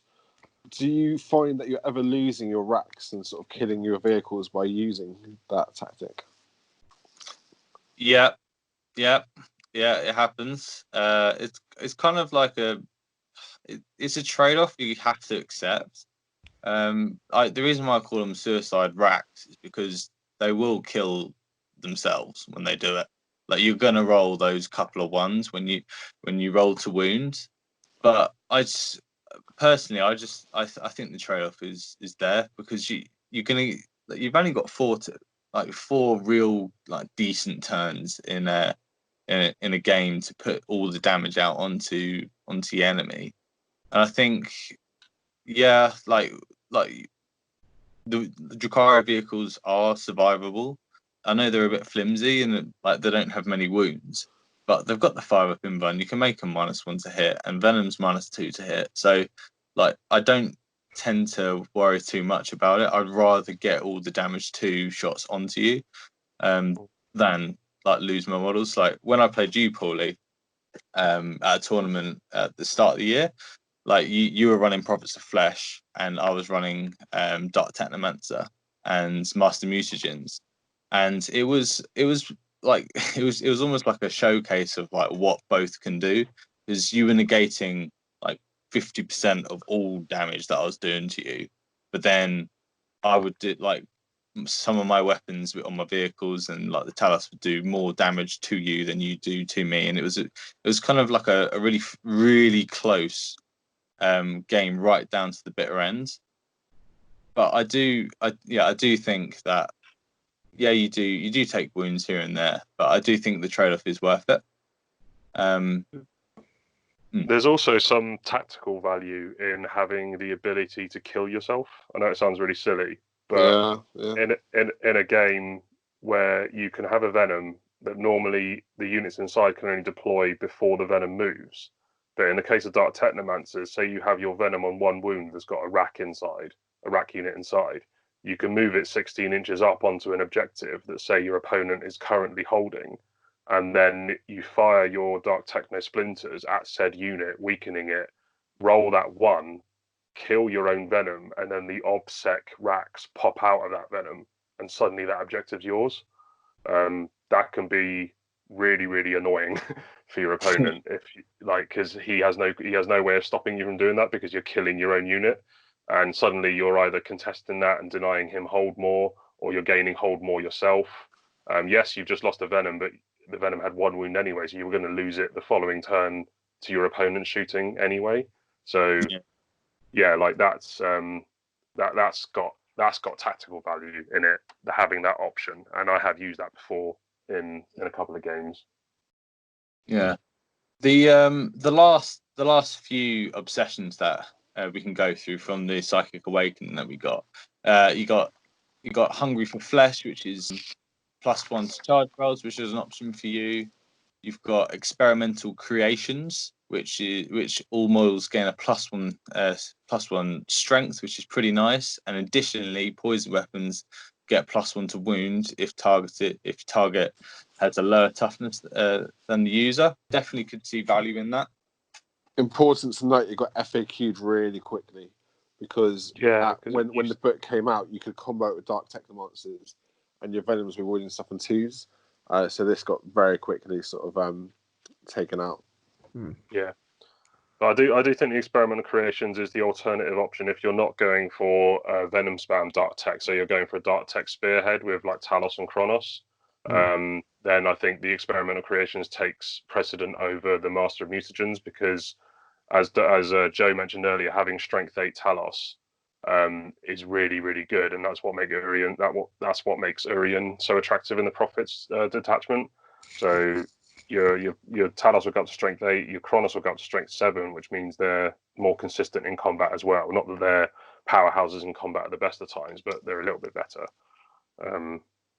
So yeah, and the aforementioned Homunculus with the Master Nemesine and Electrocorrosive Whip will suddenly be hitting and wounding everything in the game that's not a vehicle on 2s with a 2 damage agonizer. So there you go.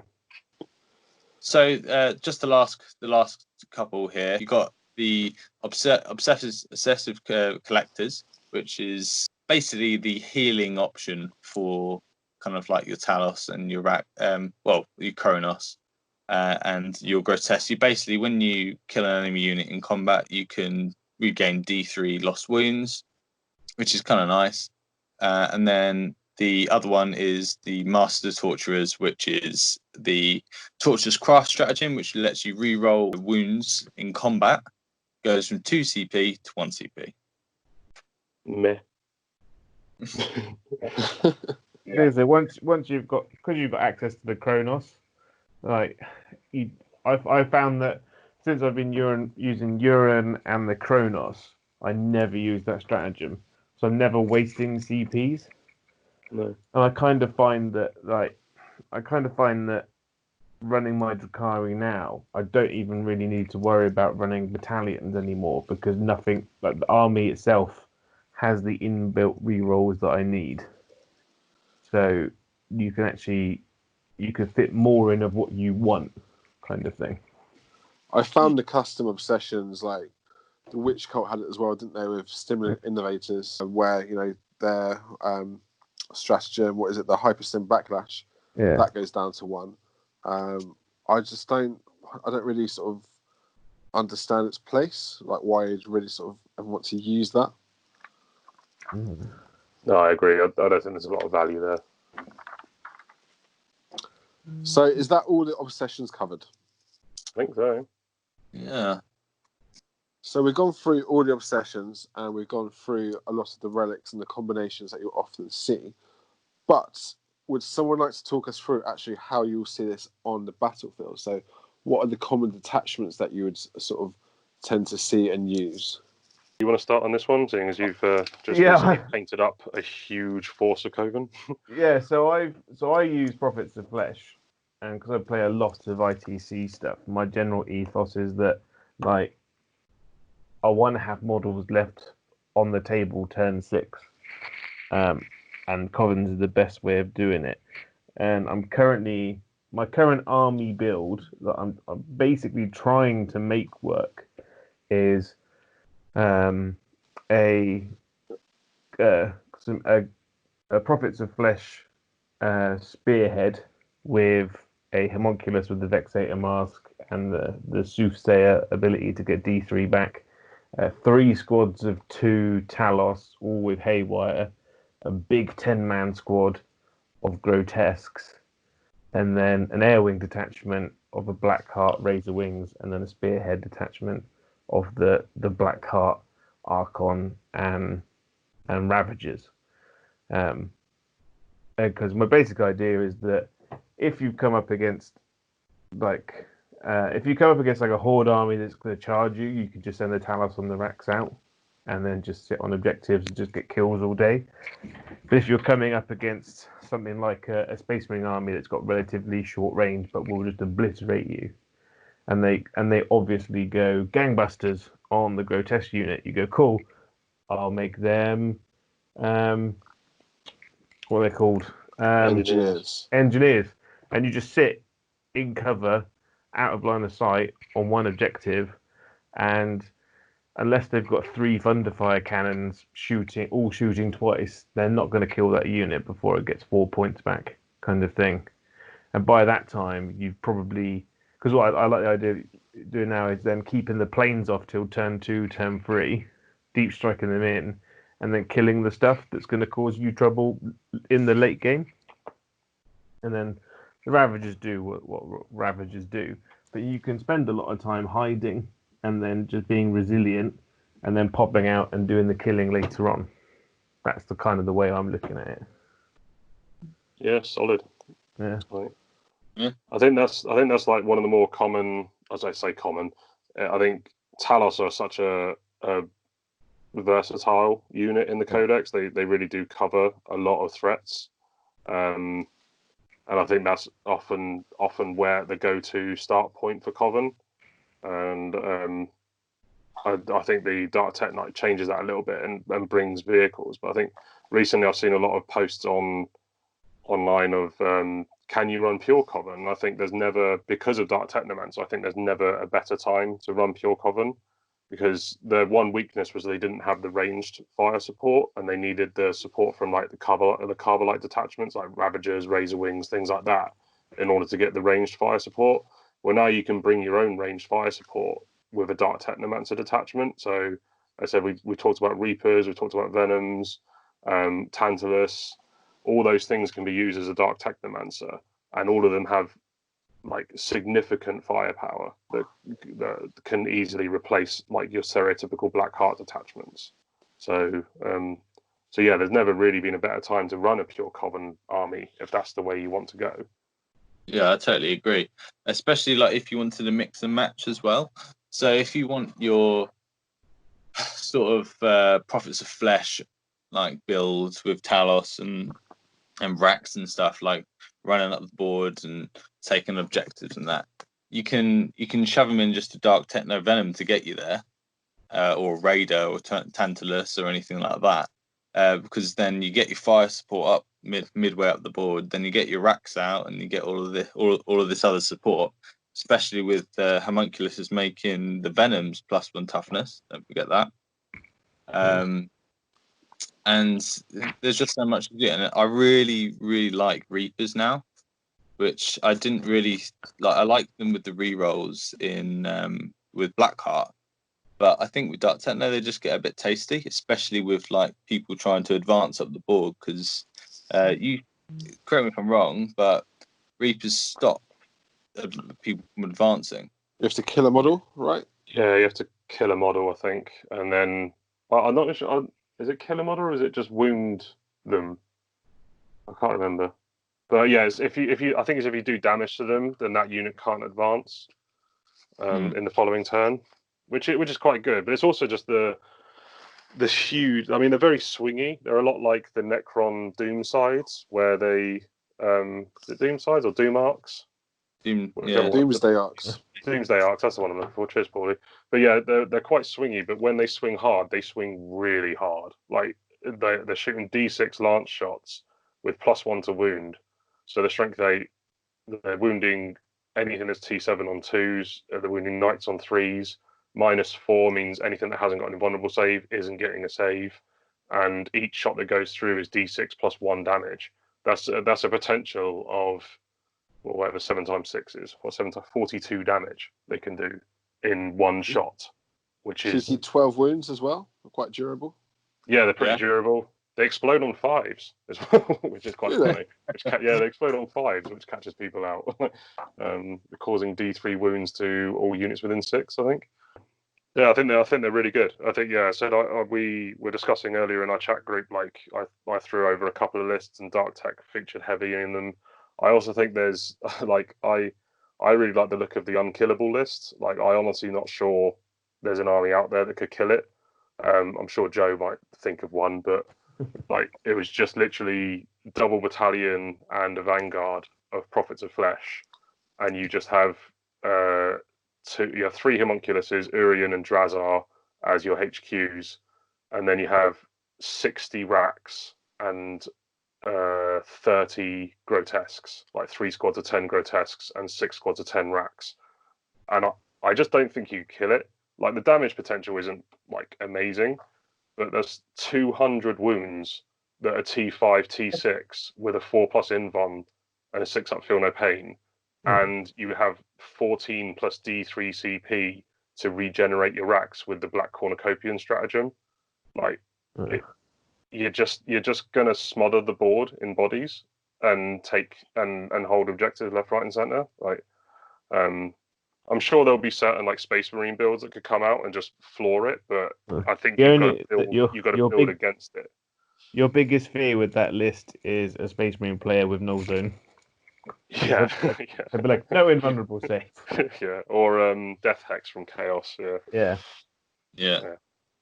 But that's when you get your hex rifles, which all Coven sergeants can take, and then you just get a few of them out, get rid of those characters.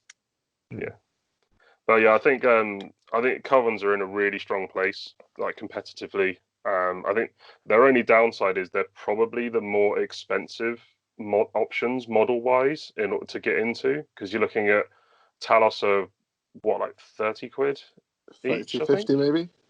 Yeah, and then a rack squad is like 20-ish for a unit of 5. Yeah. The homunculus obviously being a character is like 15, 16, something like that. And the grotesques are just grotesque in price, which because they're fine cast and they're monopose and they're £15. That's why you see so many conversions of them from like Crypt Fiends and the recent Gene Stealer Cult Aberrants that Joe did. Yeah, my big worry is when they finally release grotesques, like everyone's going to buy them because everyone's converted their own. I think the aberrant version's the cheapest way of doing it, I've found.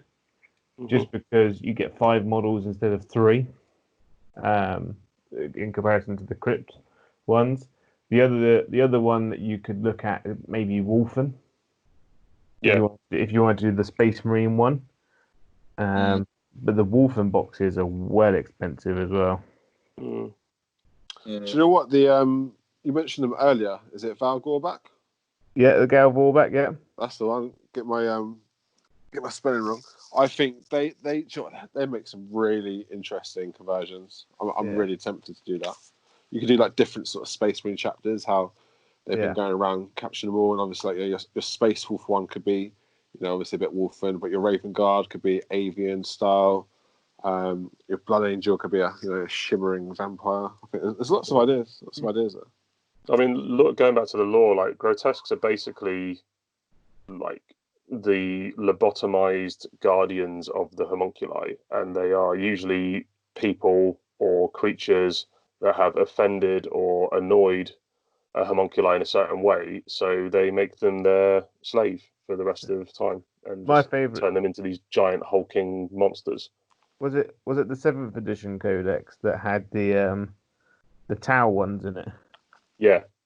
So the homunculi went to the aid of a Tau that were under attack by Tyranids and said, "We'll help you." And the Tau were like being all greater good and naive, said, "Okay, yeah, you can help us." So the homunculi helped them, and then as payment, they said, "We'd like to do a cultural exchange and take some of your lovely Tau back to Comora to show them our lovely city," and came back and helped them again. With some new additions to their formations, that over time the Tau started to realise, hang on a minute, these grotesques have blue skin, very similar to ours, and wait a moment, they are ours, and suddenly in horror realised what had happened. And yeah, that's really cool. So thank you everyone for joining us on our Dark Musings and deep dive into Coven. If you have any sort of further feedback or questions, we'd love to hear this on our Facebook or Instagram pages. So in this episode's Scourge News, we are going to talk about the new Harlequin rules which are dropped in the latest White Dwarf and what they may mean for Drukhari, whether we're facing them but also allying them in.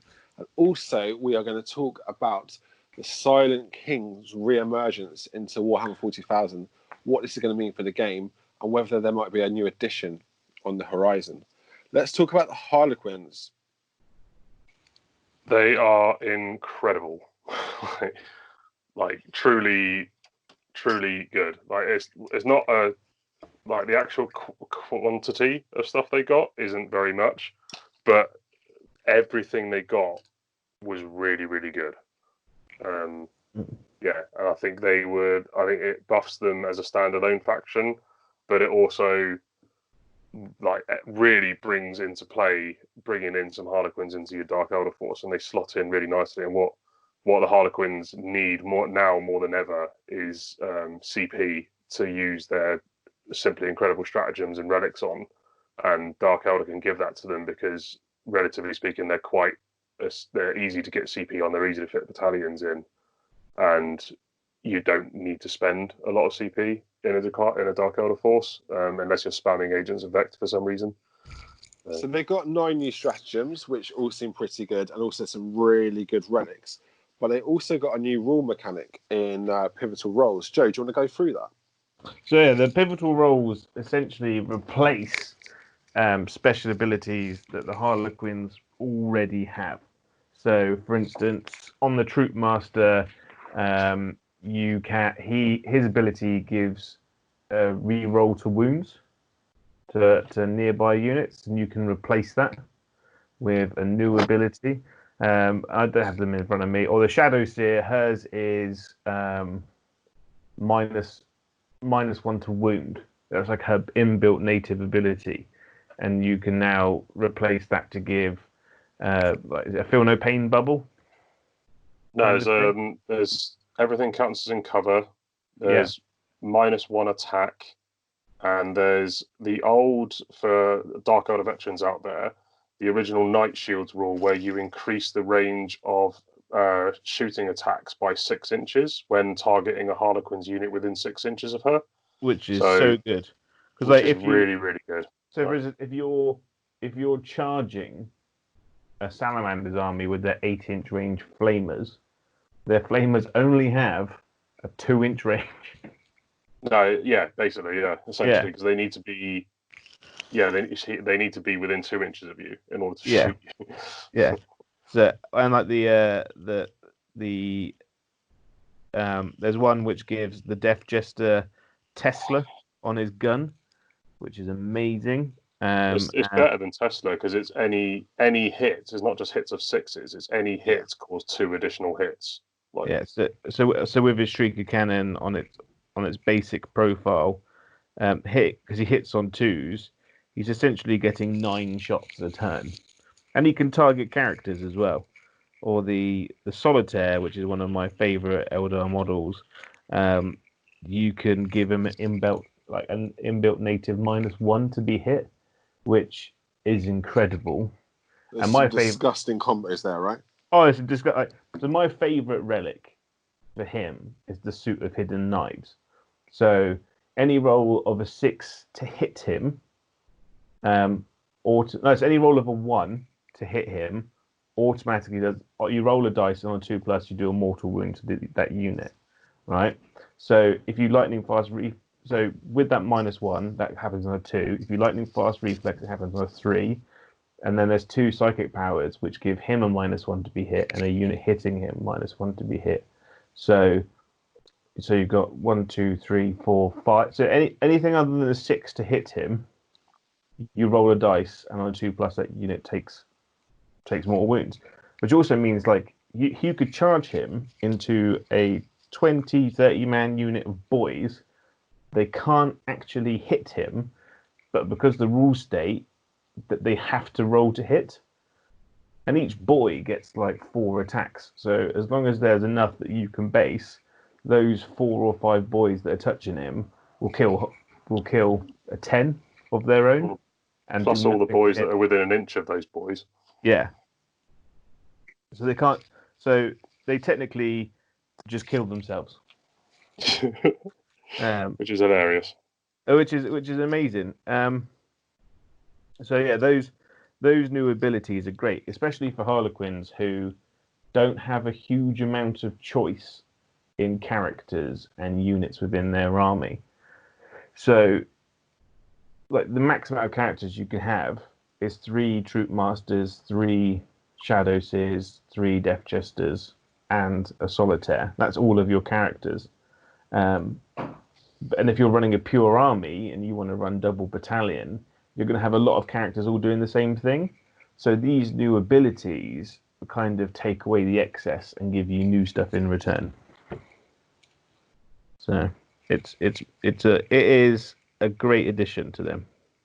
Yeah, and also they got some amazing stratagems that really just boost the army and make them do some really crazy things, like the ability to charge a unit, fight, and then fall back from combat before your opponent gets to swing is really, really powerful. There's another one that when your opponent falls back, you can move 6 inches towards him, so you can essentially like re-engage them in combat and keep your Harlequins in combat, stop them from falling back, and things like that. There's some really, really great stuff in there. Does this increase their viability of being used as allies for the Drukhari? 100%. Yeah, 100%. So what sort of detachment would you use alongside your Dark Eldar? Joe, you go first, mate. All right, so I'd say there's probably 3. So you've got the one option, which is the Supreme Command detachment. So you take two Shadow Seers and a Troop Master, and then you for your one elite choice, you chuck in the Solitaire. Like that is 4 characters who are going to wreck face between them, and that has a ridiculous amount of mortal wound output.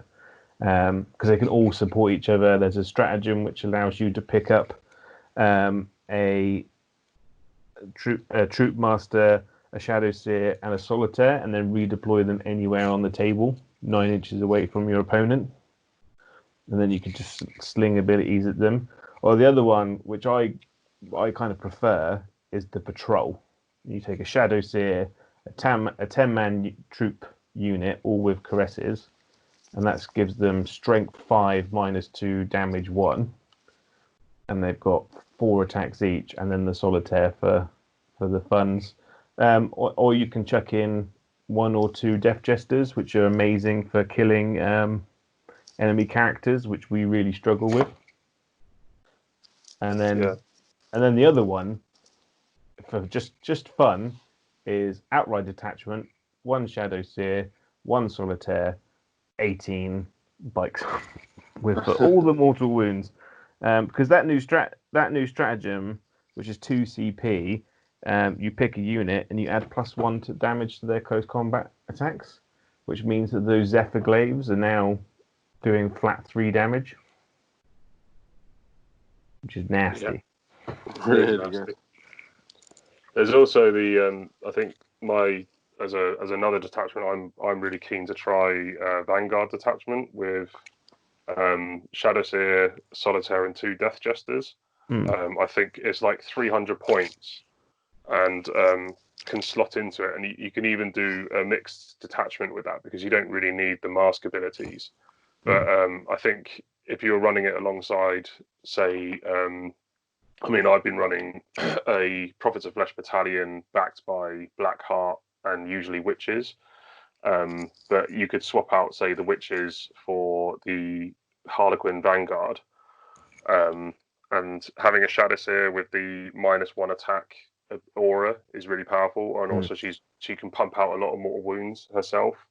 And there's the Solitaire, as we mentioned before. You can do the Suit of Hidden Knives trick, or just keep him with the Kegarax Rose, which makes him like an absolute killer of characters. And the Death Jesters before, like I have run it before, but the Death Jesters always felt like a bit of a tax, but now they really add a lot of value to the army. So you can change out their roles. So what you have to do with the Death Jesters is swap out their Death is not enough rule, which is if a unit fails a morale, then the first model to flee you get to pick. It's okay, but it's not that great.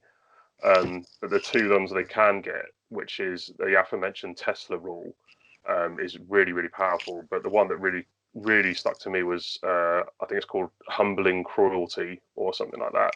But it's any unit the Death Jester hits doesn't need to wound, it just needs to hit them. So it works in both shooting and melee. That unit becomes pinned, and that's kind of like an old rule from back in the day. But a pinned unit, in this context, their movement is reduced by 2 inches until the start of your next turn, and they cannot fire Overwatch. So that is massive. Like, you've got a unit with a 24-inch range gun, a character with a 24-inch range gun that can deny Overwatch just by hitting a unit. There's so many combinations in a Dark Elder Force that really benefits. Like, you've got Witches, you've got Reaver jet bikes, you've got Talos, you've got Grotesque bombs, you've got Witch bombs. Like, it is so good that I think. Also, if you hit like an enemy unit of like 6 Centurions, like denying those things Overwatch, but also reducing their movement to 2 means that they're only moving 2 inches a turn.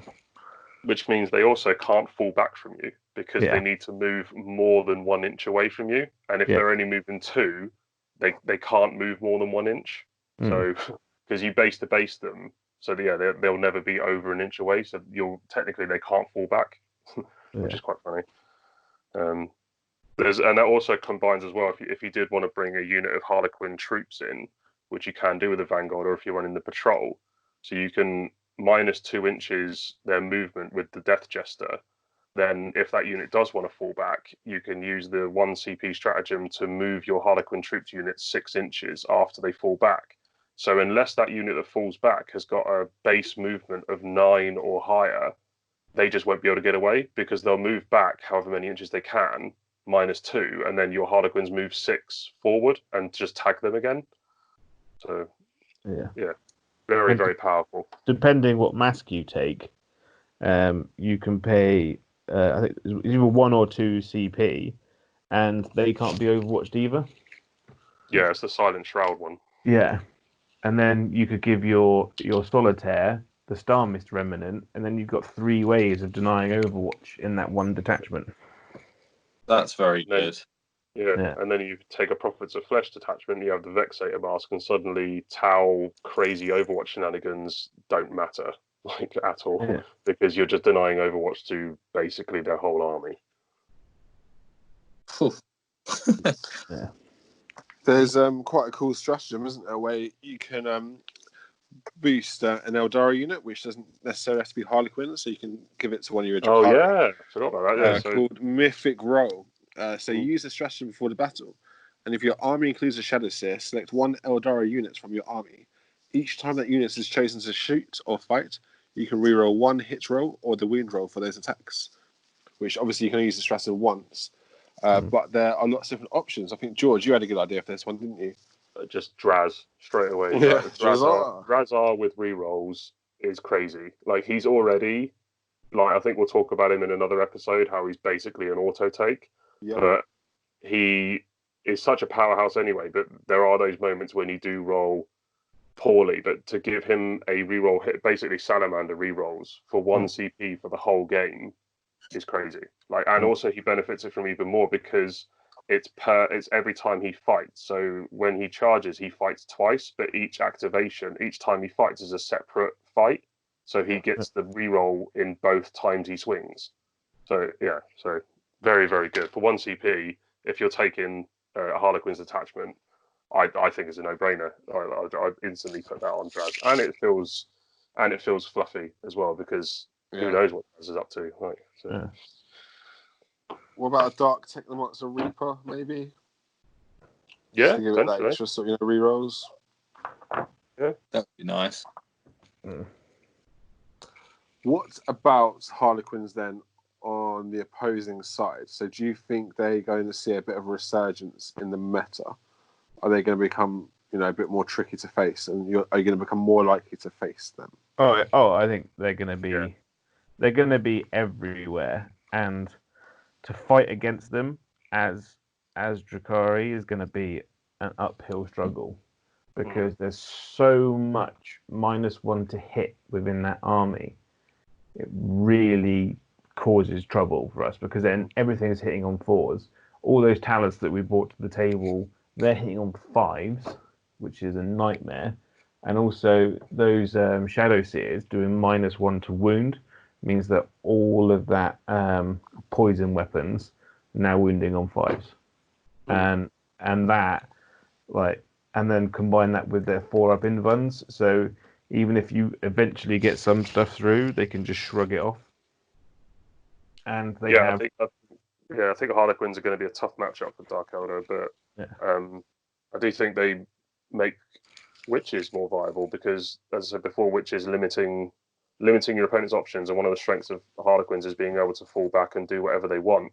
And Witches can stop that because they've got shard nets. So, and they don't care about the fact that they've got all these massive AP bonuses in combat, like with their caresses and their and whatever, because they also have a 4+ invul. So they kind of match them on that, and point for point they're cheaper than Harlequins. But in a way, in a one-on-one engagement, they're almost as deadly, because they don't have as many attacks, but they do get access to sort of hitting on 2s and re-rolls, and they have the same save plus feel no pain on top. So I think acrobatic display could really shine there. And also the feel no pain thing that Harlequins get is a pain in the bum, because it's not like everyone else's feel no pain, which is like, oh, I've done 2 damage to you, you roll 2 dice, and on a 6 they ignore it, but if you fail 1, the 1 wound guy dies. It's for the last wound removed that you roll a dice, and then all other damage is lost. So you could do 6 damage to him, and then he rolls a dice, and on a 6 he passes, and the rest of it is just ignored. Wow, I didn't know that. That's really good. Yeah, it's horrible. Harlequins look really, really good now. They're gonna cause Drukhari a lot of trouble.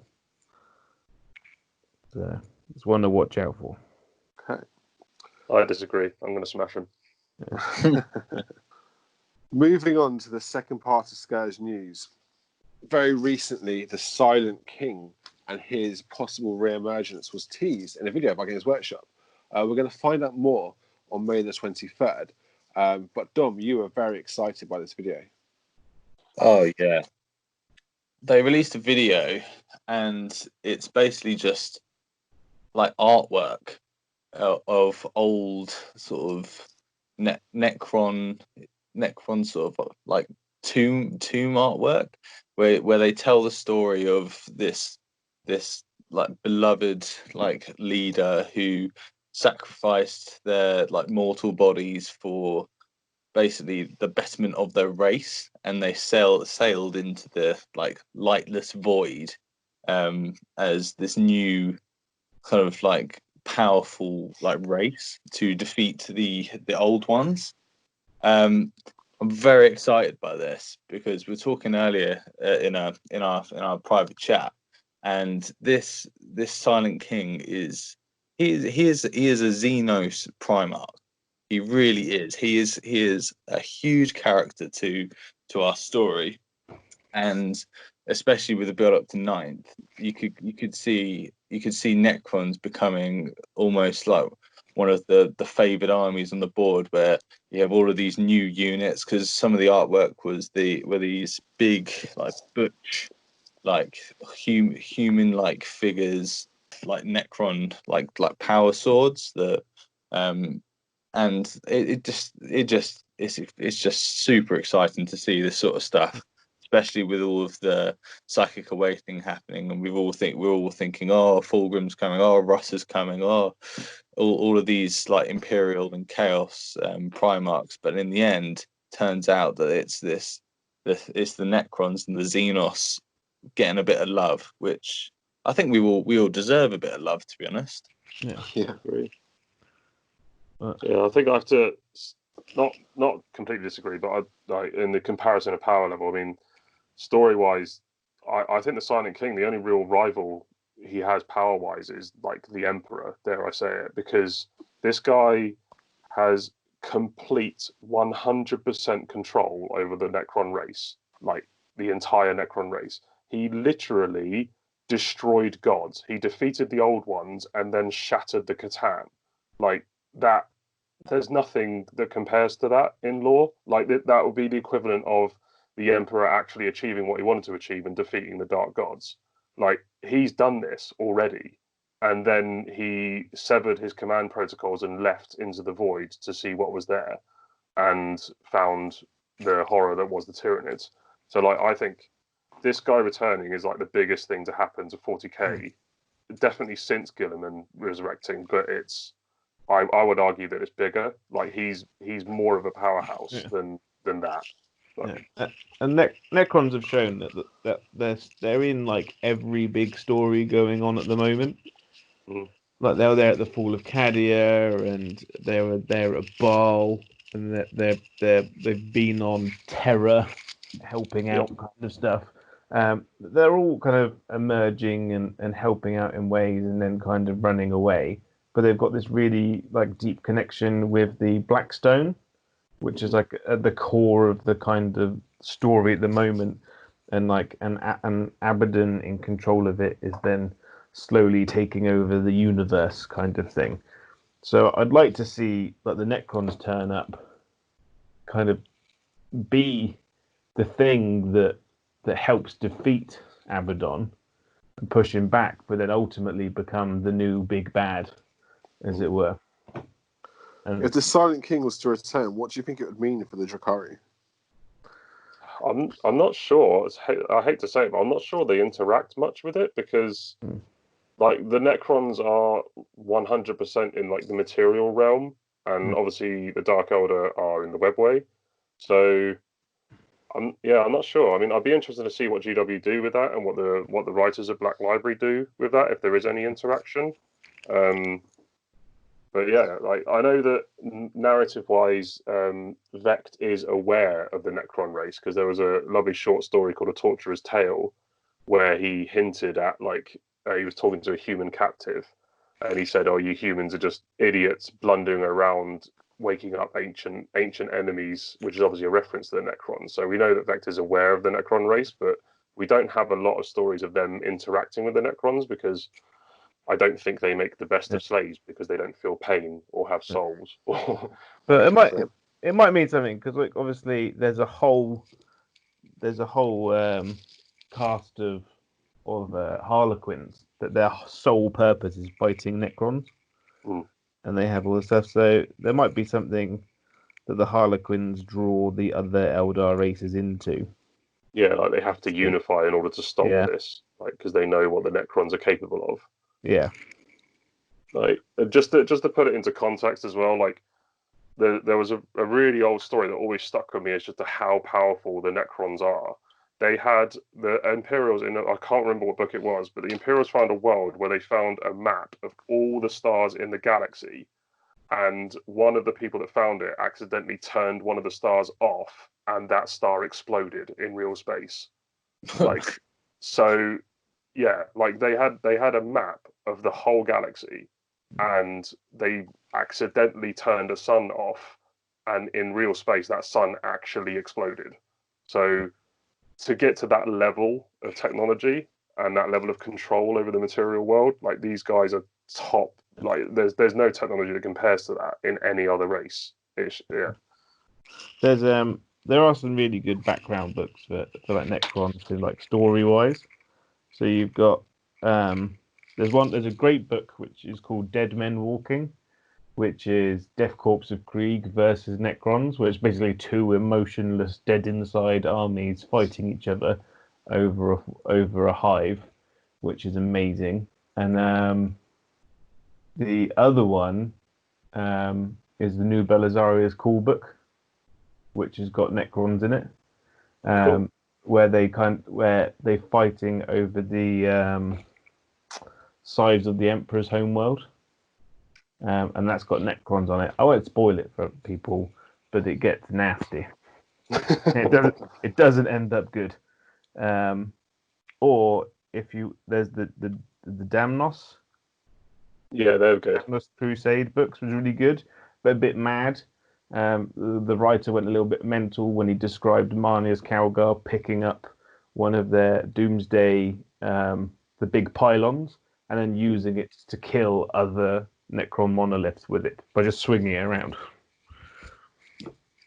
But it's funny because you get some really cool characters in it. Like there's because as you go higher up in the Necron ranks, they have more and more sentience, and there's a Necron flayed one lord who's just crazy, and and it's all about his continuous striving to become human again, which is cool, and him fighting the virus within himself. Yeah, I think when Psychic Awakening was first announced, I think I, like a lot of others, were like, "Oh, endless spells are coming to 40k, blah blah blah."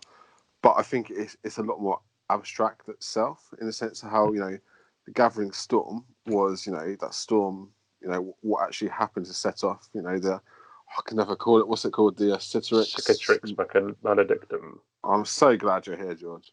And I think Psychic Awakening is it a bit more abstract, a bit more obtuse, in the sense that is something being psychically awakening. Like it doesn't need to be something to do with magic powers. It could be a series of events which causes a psychic awakening, which means the Silent King returns, or something else awakens which causes him to return, etc., etc. But I think it's been Ninth seems to be sort of a theory of a lot of the sort of rumor mongers. There's been talk for a long time about the potential of the next starter box being Necrons versus Space Marines, and obviously we've had that potato picture for a long time of the bike, the Primaris bikes, and land speed and some other stuff. So I think it's potential that Ninth is coming. We have no idea. We're not clued in with any playtesters or games developers, etc., etc. So it's all just theory on our behalf. But I think it's personally at the moment, I think 8th edition is by far my favourite editions, probably since 5th. And at times, I think it's very close to my favourite edition. But it suffers from the ability of becoming a librarian to go to games where I've got a friend who's trying to get back into 40k at the moment with orcs. He's like, "Oh, do I need the Vigilus book? Do I need the Psychic Awakening book? Do I need to take this? I need to take that." And obviously, they can't really soup. And obviously, if you take a Dari soup right now, I might need to have my Drukhari Codex, my Craftworld's Codex, my Harlequin's Codex, the Harlequin's White Dwarf, Vigilus. Like, there's so many books. Forge Worlds, Phoenix Rising. Yeah, it goes on. I think you can do, probably a good 12 books with them. I don't. You thing is, you say that, but like with Drukhari, you can if you run pure Drukhari, you only need the Codex essentially. If you're ignoring the Psychic Awakening. Oh yeah, and that's why you should run pure Drukhari, because it's the best way of running life. But I think just take a photo of the Drazar's worksheet, Drazar's data slate, and then keep that. That's all you need. Well, I pre-ordered him from Games Workshop, so I have one of the little fancy cards. I know, special me. But what I find is the amount of FAQs where I have some other friends who have completely skipped 40k for years, and they're massive into AOS, and a few of them, they do really miss 40k. They want to get back into it, and it's trying to explain to them, all the different changes since the rulebook. Where if you pick up the base rulebook and that they're building a list, they're like, oh yeah, battalion only gives you 3 CP. It's like, no, it gives you 5. It's like, what update was that in? It's like, I can't remember, but it's definitely one of these. And there's been so many updates which I think have been really, really, really important to the game, where, sometimes they've released a codex and you'd get an FAQ, once in a blue moon, where, you've had, fantastic responses where, the Iron Hands, they actually, for the most part, held their hands up and like, hey guys, this is play tested, but obviously, there's some stuff where it's probably a bit too good, so we're going to change this now. And I think, it's all for the betterment of the game, all for the betterment of the community. But I think probably right now, a new edition would help tidy it up, maybe give them some new opportunities to go in a different direction with some of the rules. Yeah, I think that's what ninth, and we call it ninth in inverted commas, really. I think it will more likely be like an 8-point whatever.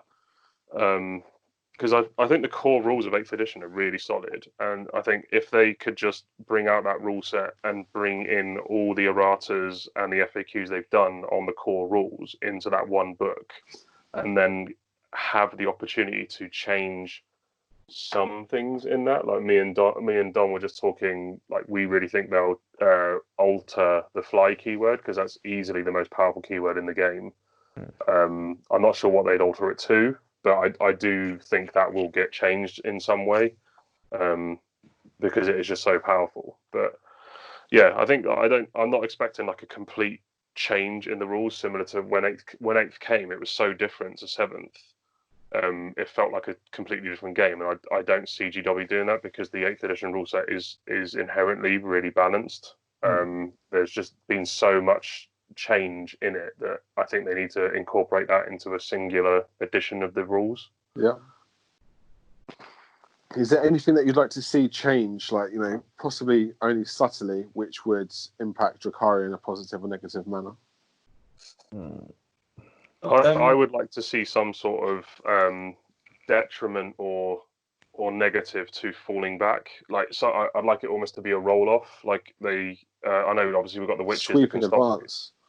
Yeah, like I think that there just seems to, especially units with the fly keyword, there's no negative to falling back. You just do it.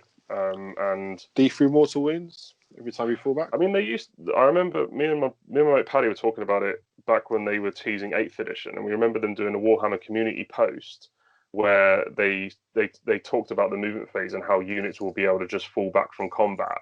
And we were like, at the time, I was like, oh my god, my witches are just going to get slaughtered. And that was before I knew about like the no escape rule and stuff. But they also said in that same post that units that fall back from combat can be shot by the unit they fell back from. But that never made it into the rule set, as far as I'm aware. I know that Harlequins have that stratagem where they can do it, but I feel like that would be quite good, even if it was, I don't know, like you suffered a -1 to hit the unit that's falling back from you, but it would really make your opponent rethink, like, oh, is it worth me falling back, because then my opponent gets a free shot at that unit. I mean, that's just one idea we talked about. I'd really like to see a negative or a minus for shooting artillery, so non-line of sight using weapons, shooting out of line of sight. I'd like there to be a negative modifier, because a thunderfire cannon should not be as accurate. Like, whoever made the thunderfire cannon BS2 was out of their mind when they decided that, right? But at no point should it be able to shoot at full range through 7 buildings and hit a 5-man squad, like on the 2nd floor out of line of sight, kind of thing. No way would it be as accurate then as it is shooting at like a 20-man squad in the open, kind of thing. Or like guard who can literally field 1,000,000 mortars. Yes, they hit on 4s, but when you have that much firepower, like, there's no way they should be as accurate hitting a bunch of people in a building on the ground floor. Maybe if they had a special rule which was like massed firepower or something, like the amount of shots you fire do count, kind of thing. But if you're firing one on its own, it shouldn't be that accurate, because it never is in real life. Mm. Yeah, Yeah, I like that. I think that's a good shout. Yeah. I'd like to bring back the deep striking closer. Like, I don't want it to be like the old sort of you bring your scatter dice and you scatter off the table. I don't think like that. I think you should be able to like deep strike closer than 9 inches, and then maybe like you have some units that negate that, but I do think like dropping in maybe like 5 inches away is better than 9 inches, because it'll make the game so much more dynamic, because like the 9-inch charge like puts off a lot of people with deep striking, and I think a lot of armies will be not as safe. Like gunline imperial armies, they won't be as safe. Imagine if you're dropping like your mass witch bomb down 5 inches away. Makes them a lot better. What about then, in aid of that, just bring in more universal stratagems? So you've got the main, you've got the main 3, right? Give everyone access to an advance and charge stratagem and a 3d6-inch charge stratagem. Yeah. Or like a plus 2 charge or something. Or like, because you've got the news. So you've got a mix of different ones at the moment. So you've got the Blood Angels one, which you can do at any time, which is 2 CP. You've got the White Scars one, which is you roll 3d6 charge. It's 1 command point, but it has to be the first charge move you make that turn. Or you've got the new Harlequins one, which is you roll 3 dice and discard 1. So if you're going to make it universal, make it like the White Scars one. It has to be the first one you do that turn, but it costs 2 CP. But everyone has access to it then. Or like give everyone access to a fallback and shoot stratagem kind of thing. So then everyone's kind of on the same level, and everyone has access to these things, and then remove those stratagems from the other armies kind of thing. Or keep them in there. So then a Blood Angels army, which is a whole army of assault marines kind of thing, then they have access to 2. Yeah, I like that. I also think that like, I hate to say it, but I think the Agents of Vex strat should be universal. Whoa. 100% agree with this. Yeah, I think it's really weird that that powerful a strat is only available to like one faction essentially. I know Genestealer Cult have the same with theirs, but I think you can make it a universal strat. Keep it as 4 CP. Like, it's a really big investment, but it can be an absolute linchpin in games. It means people will think more about what stratagems they use and when. Yeah, I know I'm going to get a lot of hate from the Dark Elder community from saying that, but I think it's when Agents of Vex first came out, it was immediately the most powerful strat in the game, like immediately, because it was the only one of its kind, and only Dark Elder had access to it, and that's what made them as powerful as they were when they first came out. But now the game's moved on, and there's lots of powerful stratagems, and I think making it a universal wouldn't be crazy. Like, it wouldn't. Yeah. You could even rename it to, like, I don't know, Agents of the Inquisition or something. And I'd like to see one of those 1 CP 4+ deny psychic power strat. Yeah. Because there's so many armies that struggle and get absolutely dominated by psychic armies that they need that one little dispel scroll, just to pop in there and really help them out. What about you, Paulie? Have you got any ideas? I have never liked how abstract flies are, in the sense that a flamer on the floor can hit my Razorwing jet fighter, where I always view them in the clouds. Like, I don't think a Razorwing's ever really going to sort of come down like, as low as Space Marine of a flamer, personally. I think there's some interesting sort of things which could be lifted from Kill Team and Apocalypse. I quite like Apocalypse in the sense how everything gets a chance to shoot before it dies. But I think that's talking about 10th edition. You're talking about a big change to the mechanics. But I quite like how Kill Team works with command points, in the sense that it escalates. You don't start with, you wouldn't be able to have like triple battalion of 18 command points and then be like spend sort of 10 of them in the first turn, be like combo this, combo that. How sort of Genius of the Cult might pull things on the table, bring things in, charge 3 inches, blah blah blah. Obviously, I know that's a big part of their sort of play style, but I think it will probably change up some of the armies where you still, especially with Marines, you still get quite a lot of command points spent against you in the first turn. Do they? I've not played Kill Team, but I've always liked the idea of earning command points. So say like you hold an objective, you get a command point because you hold an objective. So no one starts with command points at the start of the game unless you've got special abilities or characters that give you it. But then you have to earn your command points by doing certain things in the game, which allow you to use those stratagems.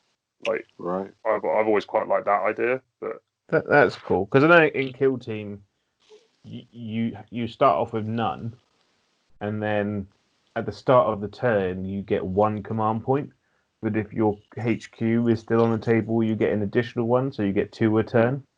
But you don't lose those, so you can stack them if you don't use them over the course of the game, kind of thing. I'd also expect and like to see Schemes of War probably replace Maelstrom.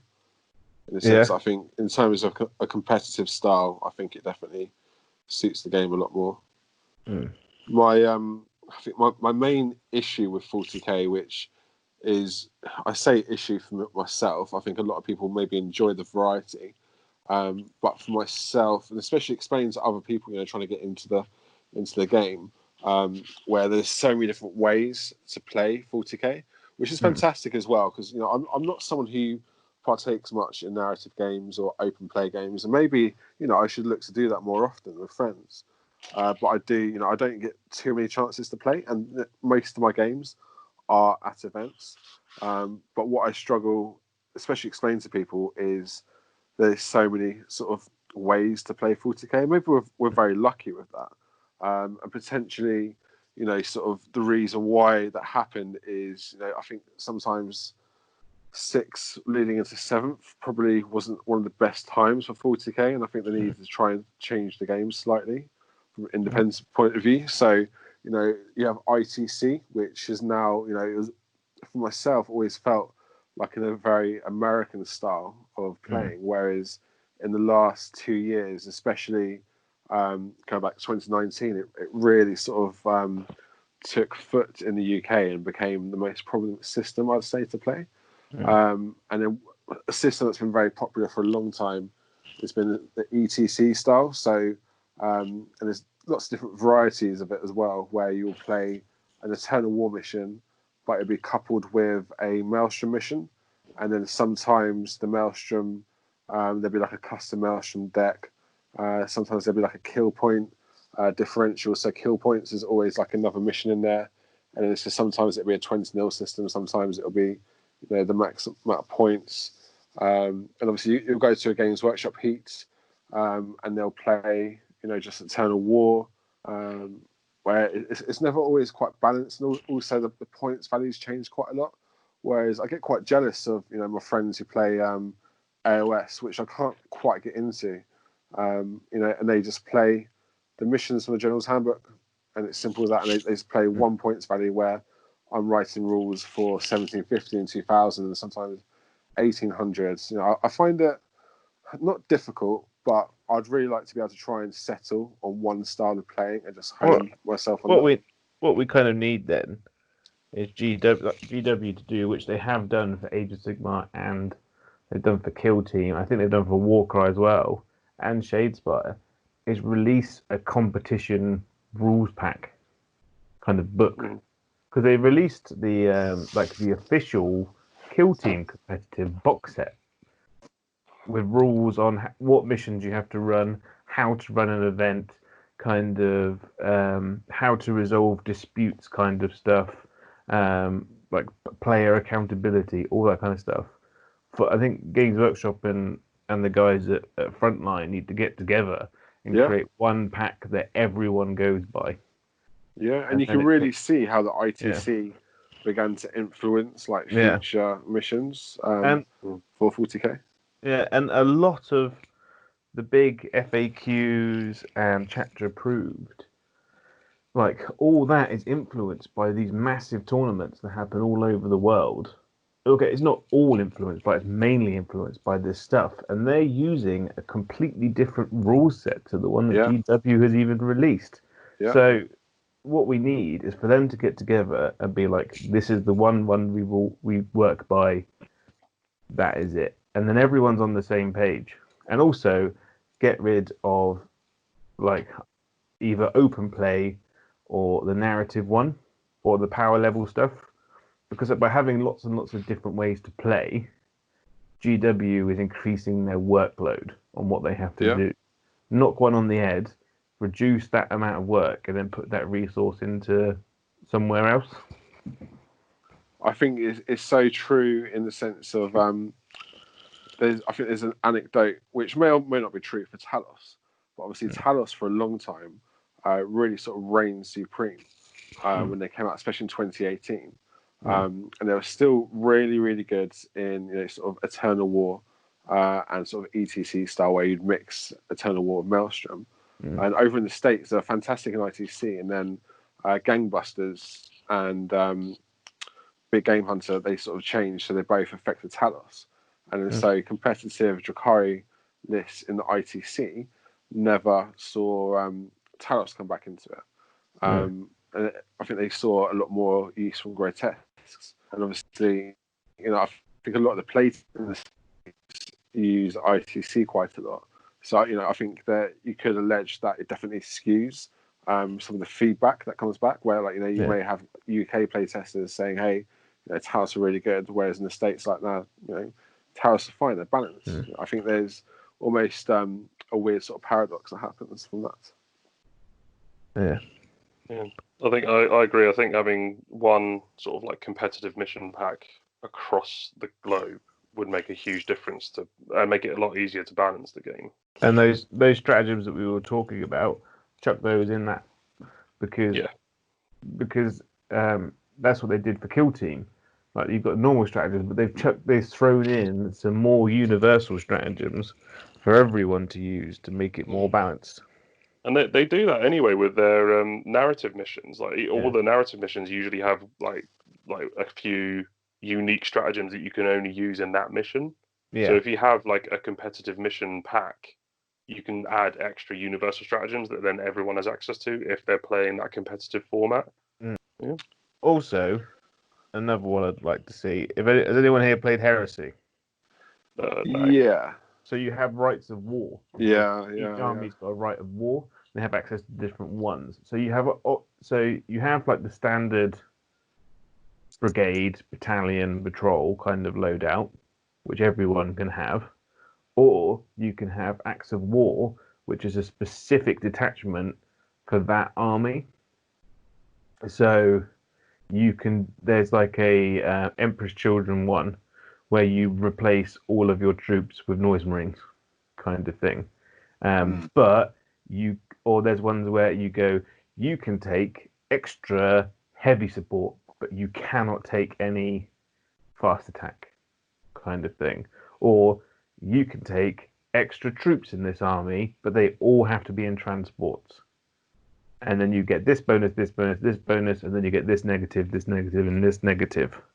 So they're like detachments. They give you bonuses and negatives, which puts a bit more control over what you can do. I'd quite like to see those come back in. So everyone, that was our first instalment of Scourge News, which will be an irregular segment which will appear when we have topical news to talk about, which is relevant to Drukhari in Warhammer 40k. So guys, we are coming towards the end of the second episode. I think it is now time to name it. So what are your suggestions for the name of episode 2? I would say like Into the Depths or something like that, because we did a deep dive into Covens, and the Covens in Dark Elder, in the Dark Elder City Comera, they live way down in the spires of Comera, and I feel like that's quite a good place to go. George, I think that's a great idea, guys. What do you think? I love it. Yeah. Coven Into the Depths it is. So thank you everyone for listening to what has been quite a juicy episode 2 of Realspace Raiders, the Drukhari podcast. We'll be back with another episode soon. Say goodbye everyone. Goodbye everyone.